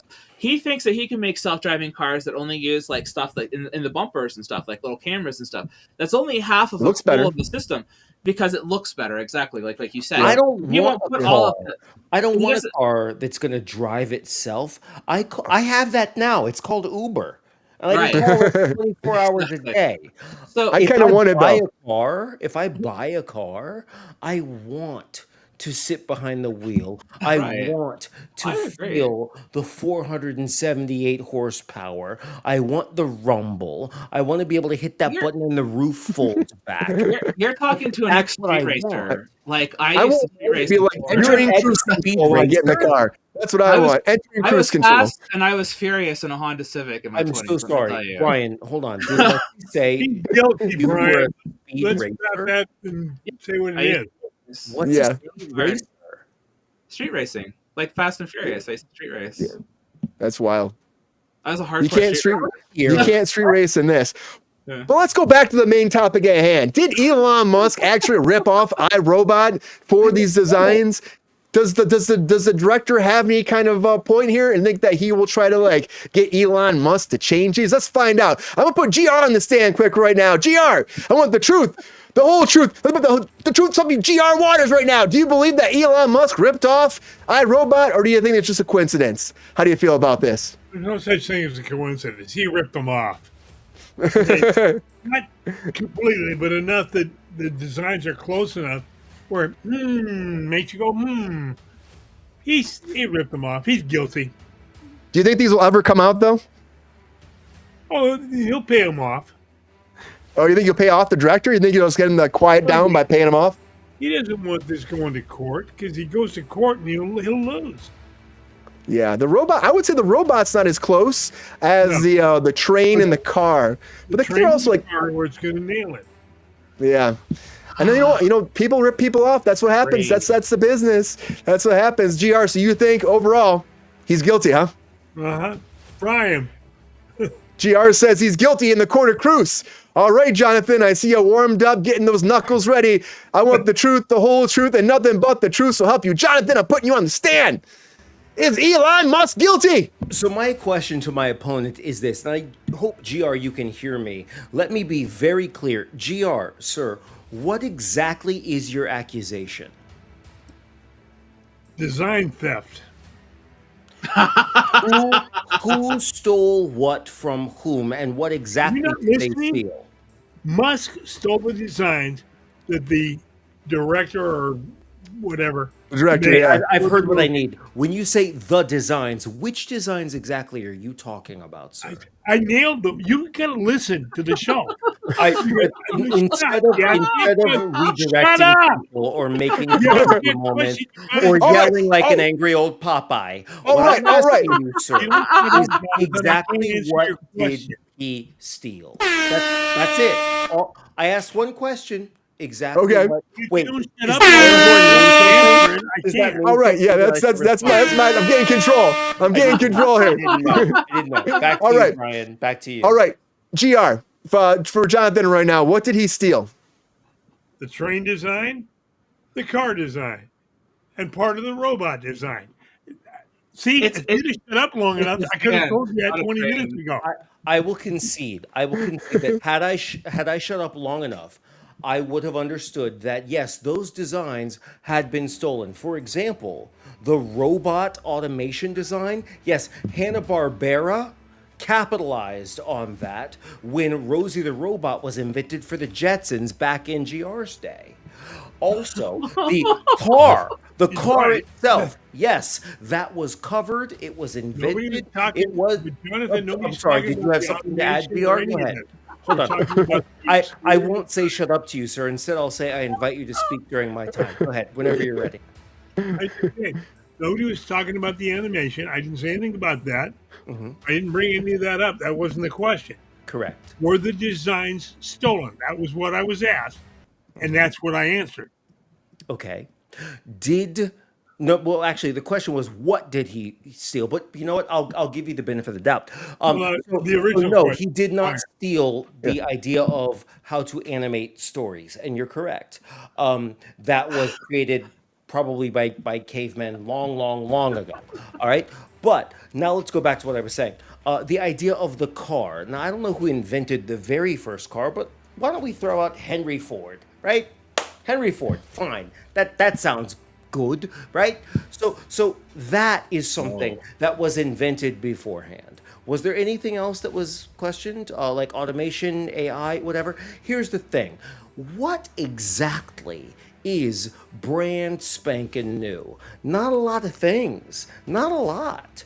But when we take something that already exists and we improve upon it, or we take multiple things that exist and we improve upon all of them, and then we put them together to make the lives of society or individuals in society better by focusing, investing in that combination, is it stealing or is it really benefiting from the progression of information and innovation? So, did he steal those things? No, he didn't steal them any more than you stole the idea of, hey, here's a better way to make grilled cheese for my family, or hey, here's a faster way to make my bed. You didn't steal those things. You adopted them because somebody presented a better way of doing something. We always, as people, we are tuned into what is a better way to do that thing that we're doing, and that is what these people did. Now, if you can afford to pay for that most advanced level thing, great, you'll be the first one to try it out, which means you'll probably experience the failure of it. I'm sorry, you're speaking while I was talking. Go ahead, your turn. No, you're talking about things that have nothing to do with the question in Kruse, George. That's all I'll say. I'm done. Got it. That got was it. quacking. I didn't understand the question, Brian. So Here's my thing. I was going to ask you, Jonathan. Hold on, I'm almost done. Apart I get what you're from saying. my not understanding the question or what my answer was, I feel like I put together somewhat of a solid argument to say that did he steal it? No, he adopted and improved upon it, which is how we develop as a society and as a species. That's my statement. So you don't see any kind of similarities between these two? You don't think he was maybe got some inspiration from them at all? I think the whole thing that I just said alludes to the fact that everything is similar. We just Yeah. developed upon it. We built on it. You don't build a village without knowing if there was a village that was able to sustain itself there in the past. We built our village upon a village. That is my answer. I don't know So- what that means. I'm just trying to win. I have no idea what I'm I like talking it. about. I like Go it. ahead. But do you think that before we move on, but do you think that Alex, the director, has any kind of chance to go after Elon Musk to stop him from making these designs? Oh my God, you keep asking me these things. I don't know anything. The director of what? The director of what? iRobot. iRobot. Of iRobot. iRobot. That's what we're talking about. iRobot movie? director's mad about A this. That's who's movie? mad about. That's who's mad about this. The director of iRobot. Listen. If he stole ideas from a movie, is Alex sitting in one of his mansions in Vail, Colorado, going, "This guy Elon Musk stole all my ideas"? Well, then what I Yes, would he say- literally is. what I would say is, Alex, instead of complaining like that, why don't you call up Elon, take him to dinner and skiing and show him all your stuff and work together and build something together that is more beautiful and more beneficial to everybody who doesn't have what the two of you have individually? Build something together. I bet Elon would go for that. Bloody question. That's what I'm saying. It would be great. Already famous and rich, and you don't need anything. So join together and help the rest of us. We're never going to get to where you two are, but maybe if we can. got 2 or 3 steps above where we are now, no matter where we are now individually, right? 2 or 3 steps above, relatively, we'd all feel better. We'd all feel great. And we'd effing love that movie. I That's love that movie. But I hear, but here again, here's the evidence right here. We're putting it out there one more time for Lexi. Here's what Alex is coming forward and saying. Jonathan says it's all a piece of art. We're all developing off and growing from each other to making what it comes forward. And it's all a part of history and creative, artistic knowledge in a lot of ways. But GR says, no, he's stealing these ideas. Lexi, I'm putting you on trial right now in Kruse Court, putting you on the stand. Where do you fall? Did he steal these designs? Or are you with Jonathan that this is just the natural progression of where we're going with society when it comes to technology and advancements? I want the truth, Lexi! I want the truth. I don't think he stole his designs from necessarily iRobot. I think that, first of all, the iRobot's designs are hideous. Everything in that movie is ugly, so I don't know why you'd be afraid of people stealing your designs from that film. I mean, iRobot's one of the ugliest movies I've ever seen. It wasn't good for the time. It wasn't good. Like, I know you like it, Brian. And I wanted to like it do because like it. I'm a huge Asimov fan. So the fact that you took that story and did what you did with it, I'm really offended that's what they did with iRobot, because iRobot's a beautiful story and they should actually try that again and actually do the right story, not turn it into some shitty action film, because it's not an action story. It's about a robot that has a court case. It's a fascinating story. But It's true. anyway, as far as stealing designs, though, he's stealing his designs from Boston Dynamics. That's who he's stealing a lot of his stuff from. A lot of his shit looks like the robots from Boston Dynamics. He's stealing a lot of his stuff from Boston Dynamics. Also, he doesn't steal anything if nothing works. None of his stuff works. That's the thing. His stuff isn't work. Elon Musk is the greatest modern-day grifter to ever live. This guy does not sell functioning products. I don't understand, like, genuinely, I talked about it before on here, and I think it goes back to saying it again. I don't know how you can look at the Cybertruck and feel that this man is going to put out any kind of product.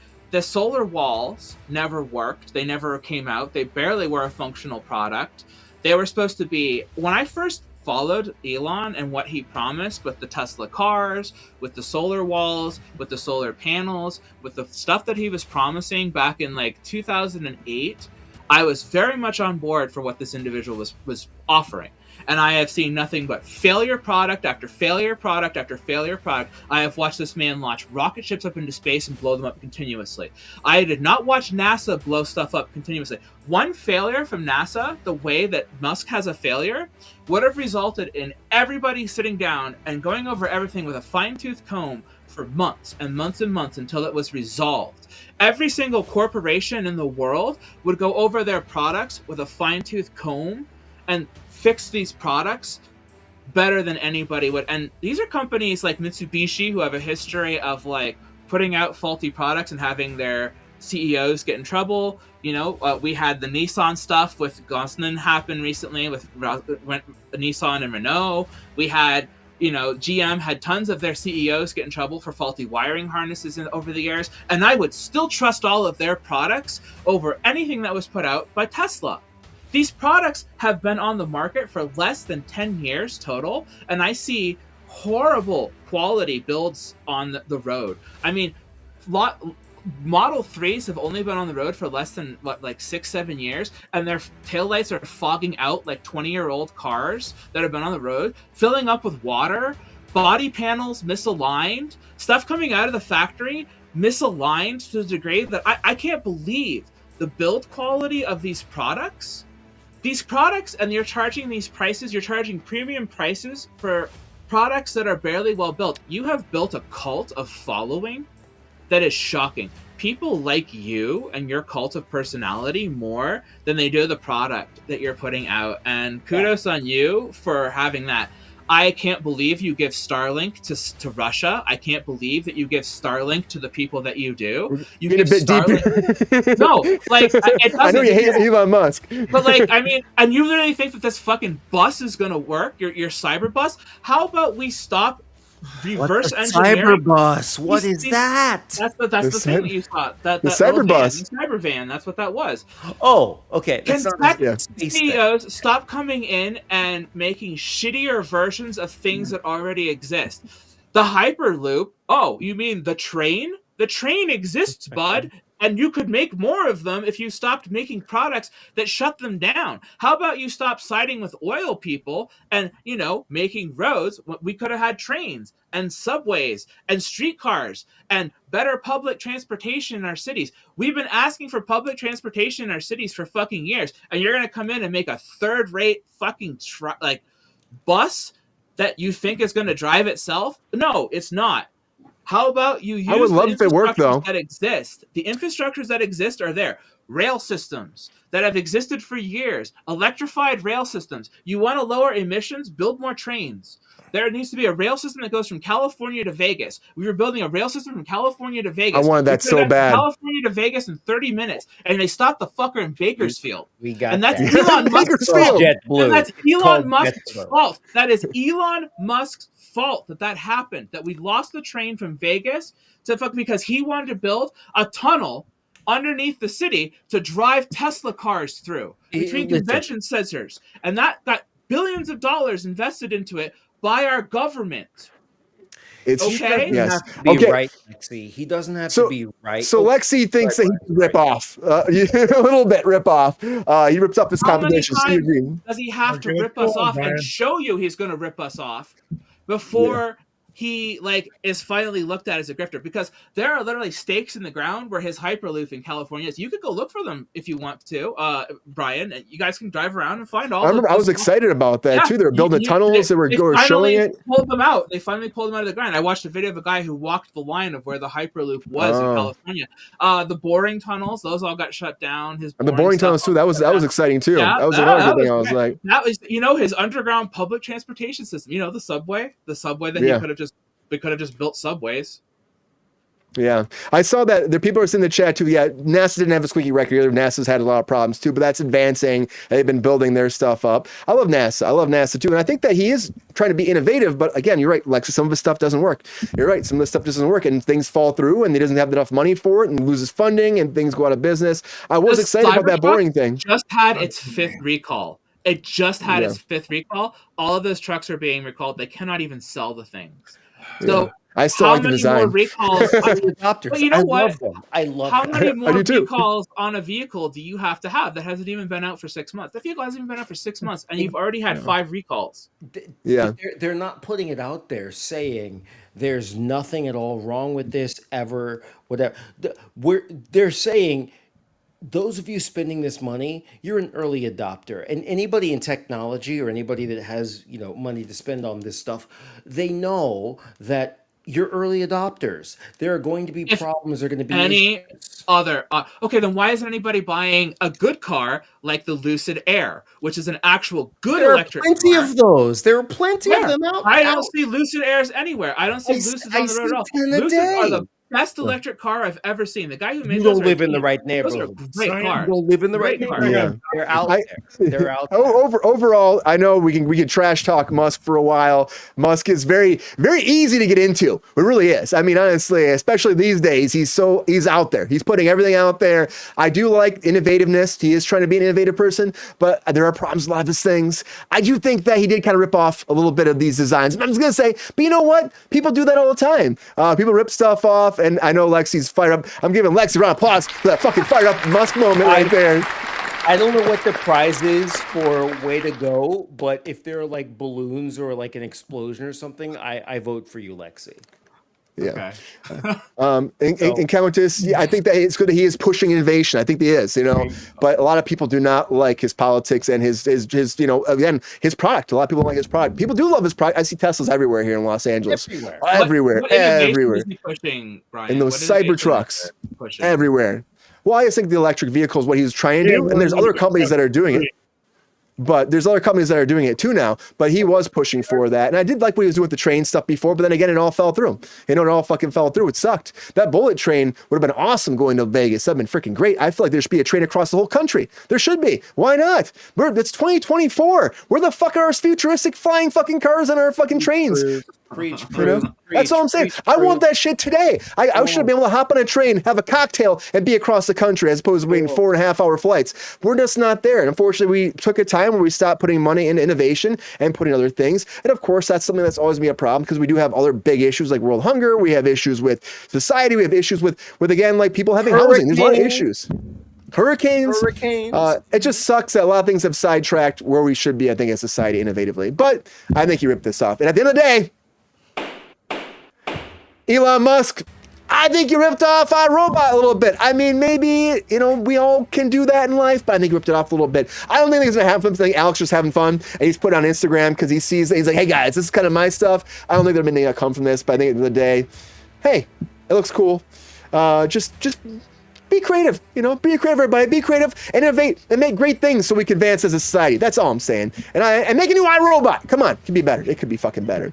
I would go see it tomorrow. I'm just saying, I would go see it tomorrow. But I would also go see the Wild Robot 2, which is now in development. Everybody, let's talk about that in our featured story of the night.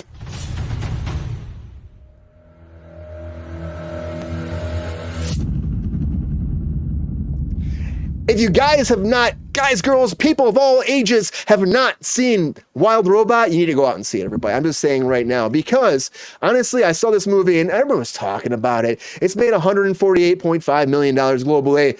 Had like a $78 million budget. It's pretty freaking great. After it crossed 100, like I said earlier, they were like, let's do a sequel. So this is moving forward, and I'm really freaking excited about it. Because if you haven't seen it yet, it kind of feels like WALL-E in a lot of ways. It's like WALL-E, but like not WALL-E, because this robot definitely talks more, learns a lot, grows into a sentient being beyond what it was supposed to be, and falls in love with the little duck.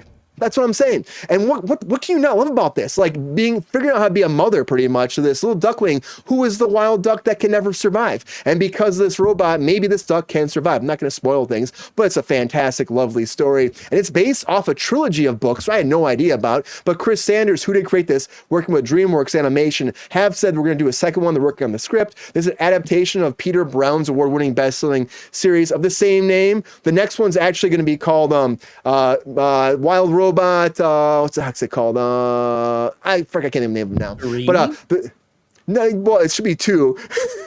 Well, Wild Robot Escapes. If 2 exists, It's called Escapes. 3 be the next one?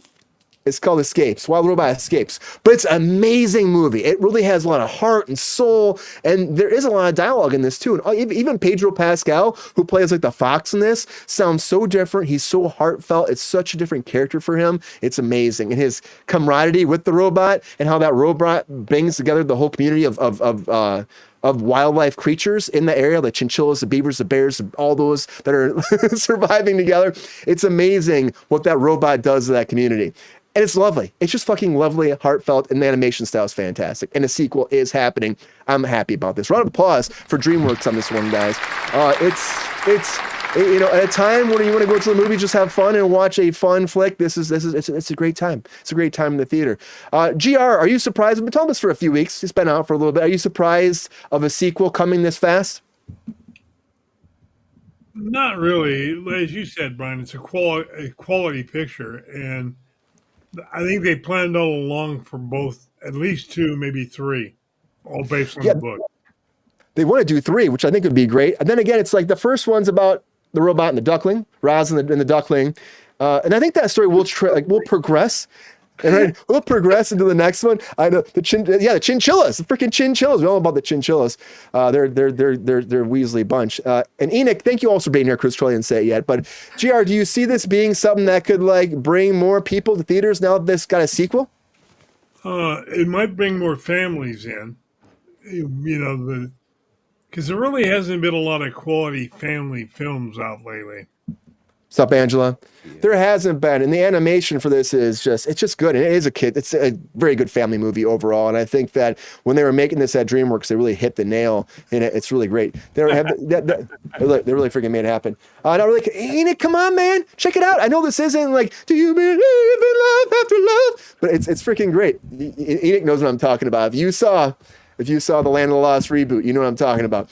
I think it's exciting. Jonathan, what do you think? Are you surprised that go ahead in a time like this that people have been not going to theaters, and you have like a movie like this, which it's not a big blockbuster success, but it is something that's animation that's doing well. Are you shocked that this is going to be a sequel this quick? And do you think that this is what we need more in cinemas? Ryan, I understood the question. Yeah. First of all, I think that image of GR and the robot movie poster that you showed initially, they looked very, very like if I were to make a robot version of GR, I'd be like, well, here you go. And that is a salute to you, sir, GR. But to answer your question seriously, it's not that picture. Not that one. No, it's not this one. No. It's like the one I do, the first one that you showed. But I'll keep talking while you search for those. Here's the thing. I don't remember the last time that's the one. You know what? Get rid of my image. Put GR where I am right now. Put GR there. Hold on. Try it. You want to see? Yeah. We put GR there. Watch. Tell me that is not the robot version of GR. GR has how he feels about that. I don't mean that in an insulting way. Anyway, fine. You know what? You did a good job of it. Are you shocked about a sequel though? Here's what I'm saying to you. He didn't answer the question. The first question was going to the movie theater. Yeah. I have not enjoyed. God, I'm going to get so much hate from this. But look, I was talking about other stuff before. I've not enjoyed going to the movie theater for at least, 5 or 6 years. I can't pause it. The Sour Patch Kids cost 3 times that they would at a Walgreens or a 7-Eleven. I can't go back and watch it the next day. I don't think going to the theaters for me and my family, all right? What do you call this? Upper middle class, at least one of us is not white Anglo-Saxon, whatever, but the rest of them are, okay? We are a demographic. And this demographic, this family, we don't go to the movies. We'd rather wait until it comes to Amazon or whatever. For example, Beetlejuice, which is Beetlejuice 2. We talked about this, almost a month ago. It just got released recently. Very fast, too. Very fast, like 33 days or something like that. Yeah, it just got released on demand, streaming, at home, whatever. We bought it right away.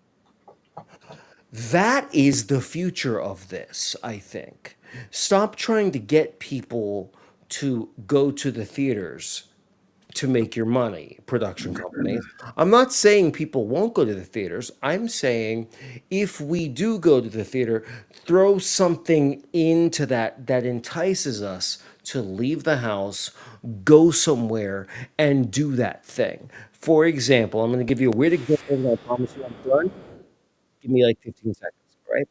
If I want a great steak, I can learn to cook it myself, or I can go to Ruth's Chris, okay? If I go to Ruth's Chris, I'm not going to worry about what do I need to do to cook the perfect steak. And when I reheat it, I'm going to feel even then like I helped make this perfect steak because I had to take it to go. I reheated it. It's again as great as it was the first time around. Going to a movie theater is like going to a restaurant. It won't let you take anything to go. No, you can take it to go. You can take a movie to go. You can't. You take a steak to go though. But you get what I'm saying. Yeah. When you go to a movie, the grandeur and the presentation and what makes that thing worth paying that money. It's that one time in moment, which is a beautiful artistic thing. That's why theater still exists. You can't take the theater home with you. Meaning live theater, Broadway, off Broadway, that sort of thing. But going to a room with other people and watching a giant screen with a video that I can't pause and come back to later or whatever, that's no longer appealing. I'd rather pay twice as much, have my own snacks, do my own thing, be able to come back to this thing tomorrow, but watch it whenever I want for the next 24 hours, or buy the digital download or whatever and watch it forever. That to me is the future of, if you want to call it cinema. Cater to both. I just hope that's not where it goes, though, Jonathan. I get it, and that's great because there's a big group That's of where audience that it's is like already that. gone. It's I know, already but gone there. They're so good going to that theater, though. It's like I still be an advocate for theaters. It's so much fun to go out and get out there and go like to the big screen and hang out with people, and like you hear the people laughing and the crowd roaring. I love it. I love it. I know. Maybe I'm a dying breed now, but I still will always be like, come on. And I love the idea of when it comes to digital now, it's so much easier a lot of times to watch it at home after the fact. I wish they would do something like when you go to a theater, they give you like a discount code, or maybe you get the movie for free after buying that ticket when it comes digitally. That would be awesome. It would incentivize people to have that too. Maybe get half off. Maybe they're not probably give it for free. But that's you know why what I mean? That might be fun. You live in LA. You live in LA, right? Yeah. That's Yeah. why you can either go to a Marie Callender's or buy a pie or whatever from a Ralph's that is a Marie Callender's brand. Take it home, make it yourself, and enjoy it. That's why you can go see Taylor Swift live. I'm giving you a ridiculous example now. You can interrupt me at any time. Go see Taylor Swift live or buy an album on iTunes. Like, Yeah, it's but the same thing. it's the option we have now. And it's a great option. I think a lot of people love it. I know a lot of actors hate it though, too, because again, you make more money in those theaters. You make more money. You just do. The movie does well for back end points. That's a contract thing to negotiate though too. But I'm excited about this movie. I still, I guess I love theaters. I know there's a big growing group like you, Jonathan, that are like, just let me be at home with my popcorn and my snickety snacks with Peppy, hanging out watching movies. I get it. Lexi, what do you think? Are you shocked about the giant robot? Thumbs up. The wild robot getting a sequel. I love it. Did you know there was 3 books based off this at all, Lexi? No, I thought this was just like a standalone film. The art style is gorgeous. It looks like a combination of like CG and like watercolor. Like Yeah. I've never seen anything like it before. It's a very unique art style. I've very much interested in it. And chat, like, how about having some like, open minds about some movies we talk about instead of just coming in negative all the time. I hate that shit. So like, anyway, we're here to, talk about, a kid's movie. I know it's not always everybody's cup of tea, but, some kids' movies are really like for everybody and they can be really adult. And I think this is one of those stories that looks like it's for everybody. I don't think it's just a kid's movie. It doesn't look like it's not an Illumination film. Trust me, those are for 40-year-old, housewives and like little kids. So, Yeah, DreamWorks does Yeah. things that are a little bit more This ain't like the for Secret everybody. Lives of House Pets. This looks like an actual intelligent film. And yeah, it looks really deep. It looks really like well done. I've been incredibly excited to see it. I didn't know it came out in theaters or went. I thought that it might be a straight to streaming kind of thing. It's But still yeah, there right now. the art's gorgeous and it like absolutely stunning. And I thought it might be a Netflix kind of thing, but yeah, I saw DreamWorks involved in it because like I followed little bits and pieces of it as it was coming out, and it kind of looks like a game that I played a long time ago, like a long time ago, and kind of things here and there. So little pieces here and there, like it's very unique looking, and What I think game? I can't think of the name of it. I think it's called Into the Wild or something like that. It was some kind of weird sci-fi You might be camping thinking game. of a musical called Into the Woods by Stephen Sondheim. No, completely different. I Not love that. Into the Woods. No, Okay. there's a Goes to the robotic festival. space game anyway. But like I really like when science like I love robots. Robots are a big thing for me. I always love robots, but I like when people take robots and they do human stories with them. Like I like when they humanize them, and I like when they kind of do those simple like stories like this, and I really like stuff like this a lot. Why? So it's very Why? Yes, ma'am. Why? no idea. So It's a simple story, and sometimes a simple story is all you need, Lexi. It's a simple Yeah. story about a robot trying to find themselves, and then like I've always and been also into Short Circuit. Was my favorite film as a kid growing up. You know, I've always been. I have the robot from Batteries Not Included on my arm. I've just been really into. it's a great Hold that's a on, great you one have a too. tattoo with this. Hold on. You have a tattoo with this. You feel deeply about this. And I ask why, and you're like, I don't know. And And so Brian comes in and gives the answer, but you have a tattoo about it. Oh, What's not the this one, answer? but batteries not included. Any Different. robot. Any But robot. I just like it's your body. I mean it's I don't know why I gravitate to it if that's what you're asking. With robots in that sort of I can tell you literature that in cinema. I fucking hate people, and I think I gravitate to the idea that those stories with the robots are about the robots learning equal about innocence. people. Yeah, there's a lot of it's not just the innocence, but it's that like you know the fact that they're pure in a lot of ways and their understanding. It's not just the innocence too, but I mean that's part of it. But like that they don't want to kill when they become sentient in a lot of ways, or they don't want to this or they don't want to that, or there becomes this very like we often like have to learn how to be human again from them in so many of these stories. I think is very common. Oh my God. It's Like an right ongoing down to- theme right now. I mean, literally that movie that came out recently that was about the AIs that were fighting the humans. That Tell was me, literally what's the it whole plot called? of that film. What's it Like called? the creationist or something. the creator, yeah. Creator, yeah. That one was basically like literally like about how robots are teaching us how we need to fucking stop being assholes and fighting with each other and like literally like stop fighting with our own AI machines and like become normal and all work together as like people. Outstanding, baby. I love that. That was Don't you think? Don't That you was a think- beautiful film, by the way. More people should have watched that. That movie. I deserves wish they more. would have. What's it called? It really did. The creator. It really got slammed. Yeah, It it got got slammed. slammed. It didn't deserve it at all. It was a beautiful film. And some of the best CGI I've ever seen too. Like some of the best effects work I've ever seen on film, hands down. But this is But the theme, this though, is what Lexi. Robots are coming up more and more. It's a whole thing now with the AI Yeah. advancements. We're talking about more and more movies like this. They're also trying to humanize some robots so people don't get freaked out. I think about like our overlords are coming. You know what I mean? Our robotic overlords. I don't want that kind of thing either. Like I don't want people to make films that comfort people into AI or things like that. I think, we definitely should have a Skynet thought process with the AI. I definitely think there is a lot of because you need to look at it like this. Like it's not the same when with a lot of these films, like something like first of all with Batteries Not Included, those are aliens. They're not really robots. They're kind of like an alien robot. You might have great- to great explain movie. what that movie is for some people who are alright. a little bit younger. Beautiful film, 1980s. It is. It's beautiful. Yeah. Yeah, it's a beautiful film. It is.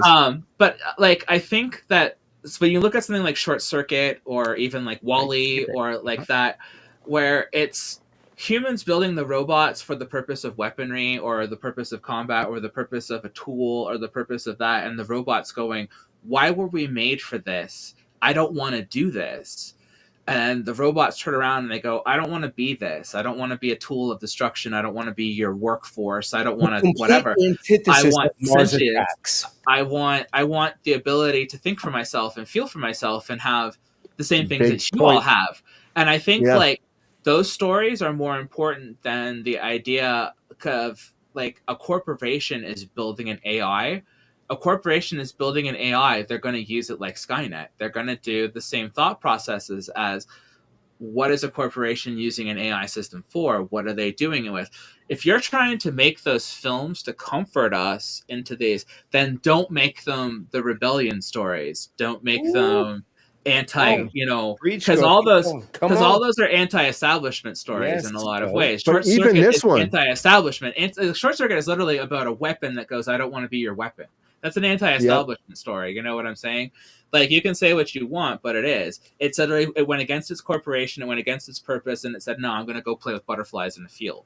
And it's I like, agree with Angela. What are your thoughts about all of this, Brian? Because I'm listening to Lexi and I'm just going, yup. But Yeah, well, Brian, I was what going do to say you that that's what I was going to say that's what Wild Robot kind of touches on too. It touches on that whole idea of like now society has these robots. count What? it? I'm sorry, I get excited. I need to. Tin Man and the Wizard of Oz was sort of a robot trying to become. It's very I just true. think that's If I only had brilliant. a heart, they all had that. They're all trying to become a real person in a lot of ways. I But did not with, mean to with this jump too, it's like there's a bunch of different characters who are these robots that they've been made to do just normal day-to-day things, and that's it. And when they start advancing and trying to figure out who they are, this company comes in and shuts it down. They're like, no, that's not what they're supposed to be. So they're controlling the AI. And that's the beautiful thing about this too, is you see how this robot actually finds itself and becomes a sentient kind of being and is able to fall in love and make these relationships and can become more of a humanized character. And then the man's kind of trying to shut it down. But we're able to actually venture off that the life kind of finds a way. And even if they try to like delete the memories, life finds a way, and that sentientness is there still. They're able to find love and be a real person in a lot of ways. And I think that's the idea. We have to care about things, Yes, they're robots, people will say all the time, but people that yell at these Alexa devices all the time, scream at them. I know they do all the time. Me, I'm like, you know what? They're helping us out. They're advancing. They're growing. And I think that they're going to be here forever. And we got to take time to like learn to treat them as how they want to be treated ourselves. End of the day, that's what it is. I was a Boy Scout. I'm an Eagle Scout still. Treat people, do unto others as you want to do unto yourself. And that's why I always say at the end of the day, and that's try to live my life. So even if it's a robot, I'm going to do the same thing to them as I would do to Jonathan or GR or Pepstar or Lexi. just so you know, a cyborg simply means that it's a combination of bio and organic parts and cybernetic parts together. That's all that means.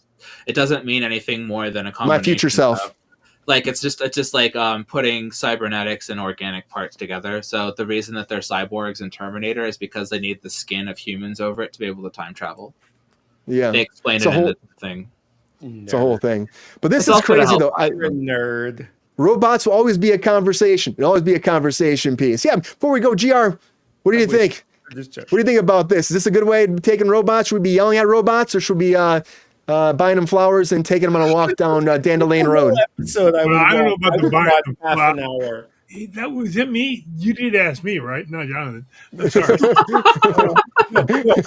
You're right. But Shut I'm up! adding a comedy. God damn.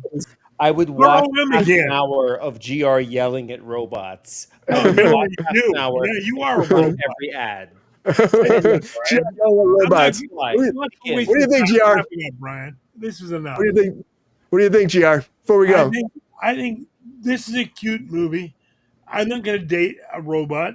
I'm too fucking old to start dating robots and taking them for walks, Brian. you never know, GR. Yeah, I do. I haven't had my telomere stretched yet. when you get those bad boys stretched out, GR, you might be you might get in there. That's some robot love. Told him I'd volunteer to be one of the test subjects. Yep. Telomere it up, GR. Telomere it up. And everybody, Wild Robot 2 is coming. So if you're excited about it, please let us know. I know I am. It's a lovely movie again. And I hope that you all get a chance to watch it if you haven't. And then watch the sequel because it's going to be great. It's going to be fucking great. Anyways, everybody, thank you for being on Kruse Control. As always, appreciate you. Happy Monday. Woo! We're getting fired up on a Monday. We talk nerdy on a Wednesday. We get drunk on a Friday. And thank you so much for being here. Again, I'm Kruse Control. As always, hope you had a great time. And appreciate you all. 368 of you. Thank you. And Angela. Robot. You never know. You never know who you're gonna marry. You never know. It's a weird world. It's a wacky world. We love it. We live by it. It's by design for us to fall in love with something. So hopefully, if it's a robot, I don't discriminate. Don't discriminate. Anyways, It'll be her. it'd be her. It'll be her. Which I love that movie. It's creepy. It's great. Film. Such a good. It's a great fucking movie. I do think that Scarlett Johansson had a right to fight. Like, you're using my voice for this shit now? Absolutely. I'm like, of course they are. Your voice was so sexy for this shit. It made so much sense. You were her. You were her. And I fell in love. Anyway, Thirsty Daddy, thank you for being here on Kruse Control as always. Round of applause for Thirsty Daddy, our technical support. Appreciate you, GR. Been a great time as always. Thank you for rocking out tonight. And one more time, everybody, feel the music. GR Waters. I love it. Good to see you, Queen. Good to see you, Queen. Thank you so much for being here in and out every day, Queen. We love you so much. Appreciate you. And everybody in the chat that's new, thank you. Enoch, thank you for being here again. And just thank you all. Countess, thank you for being here too. Sticking around the whole show. We're going to start we're going to start giving out some badges and some bears and some beavers to all of our good friends. So that's going to happen. So appreciate you. Miss Lexi Koval, thank you for being on Kruse Control as always. Appreciate you. Hope you had a great time, Lexi. Great to have you here. I'm going to say, we're going to say 3 times to get you on the show. I don't know whether there's a 3-time thing. Yeah, just say bitch 3 times. I'll show up. You never know. Well, thanks for being here, Lexi. As always, appreciate you. That was a pleasure. Good to have you here. Anytime as always. you can have me on to talk shit about Elon Musk, I'm here. Oh yeah, fired up about Elon Musk. Woo, fired up, everybody. I think that's gonna be on the Elon spectrum. Here we go. Mr. Jonathan McFadden, thank you again, Jonathan, for being here again. Appreciate you. Been too long. Happy to see your face, man. Happy you're healthy and safe out there in Florida. Thanks for being here on Kruse Control. Thank you. I would like to say right now that I will contribute. I will pay for the design of a Thirsty Daddy t-shirt. I would like to pay for that as long as it has GR as a robot who stays dehydrated. I would like to see. I would like. Can the bird be Peppy or the duck be Peppy? He's holding Peppy. That's a separate T-shirt, but yes. But I would like to pay for that design. Up, Brian. Where it is a robot. It is a robot version of GR that's a robot how do I hit his who mute seems button? dehydrated. I would take that. That's what I would like to have as my birthday gift to myself. Kruse out of control. We missed it. We'll think about it next year. Happy belated birthday, Jonathan, too. Happy birthday. Yeah. And thank you all for being here on Kruse Control as always. New t-shirts coming. We gotta do some more designs. Peppy needs some merchandise. I know he's been complaining about that to me all the time. So working on some new stuff. I'm serious. Hey, everybody, got your main dog star here. That's right. I'm serious. Astronomy pun. The pep star strikes again. Okay, Peppy. Anyways, everybody, have a great night. As always, you got to keep spreading that love. You got to tell your friends, your family, your uncles, your aunts, your grandmas, your grandpas, your great-great-great-great-great-great-great-great-great-grandmas and grandparents that landed on Elon Musk's fucking railroad train from Mars, landed smack down on Earth. They got into a Tesla truck, went down the street. Oh my God, a fucking bowling ball hit them. They subscribed to Kruse Control. Didn't fucking matter. And the truck kept going. Then all the wheels fell off. The chinchillas came and they were running with the fucking wheels. Chinchilla's fucking wheel, chinchilla tires, fucking crazy. Kept moving that truck down that fucking pipeline. Landed smack down in Vegas. They found all the fucking woodland creatures. The kangaroos there, the beavers, the badgers, the bears. Oh my, the squirrels were there having a fucking crazy squirrel orgy with the tails fluttering up their vaginas. It's crazy. I loved it so much so that they subscribe because we love that so much. We love you all when you're here every time. We appreciate you. Keep spreading that word. Watch over those fucking chickens that peck at your penis. It's crazy. Maybe you like that. That's fine. If you like it, we love it too. Anyways, have a great night. We'll see you back on Wednesday, everybody. Take care of yourself. And we're at 3,000 subscribers. Fucking nuts. It's great. We love it. Thank you for being here. Please, if you haven't, hit that subscribe button, like this video, and spread the Kruse Control love. And we do have t-shirts and all that still too, if you want to check that out in our merch store on our YouTube. And also join our Patreon if you can, and just join our channel if you can. But anyways, everybody, thank you again for being here. Appreciate you. Happy Monday. We'll see you back on Hump Day. But until then, everybody, see ya.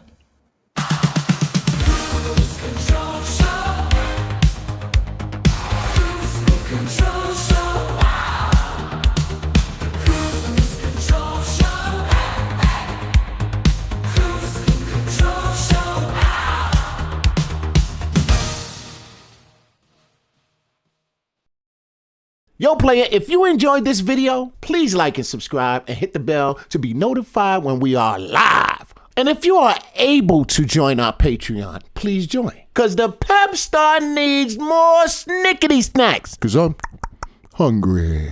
Holla back. Love y'all.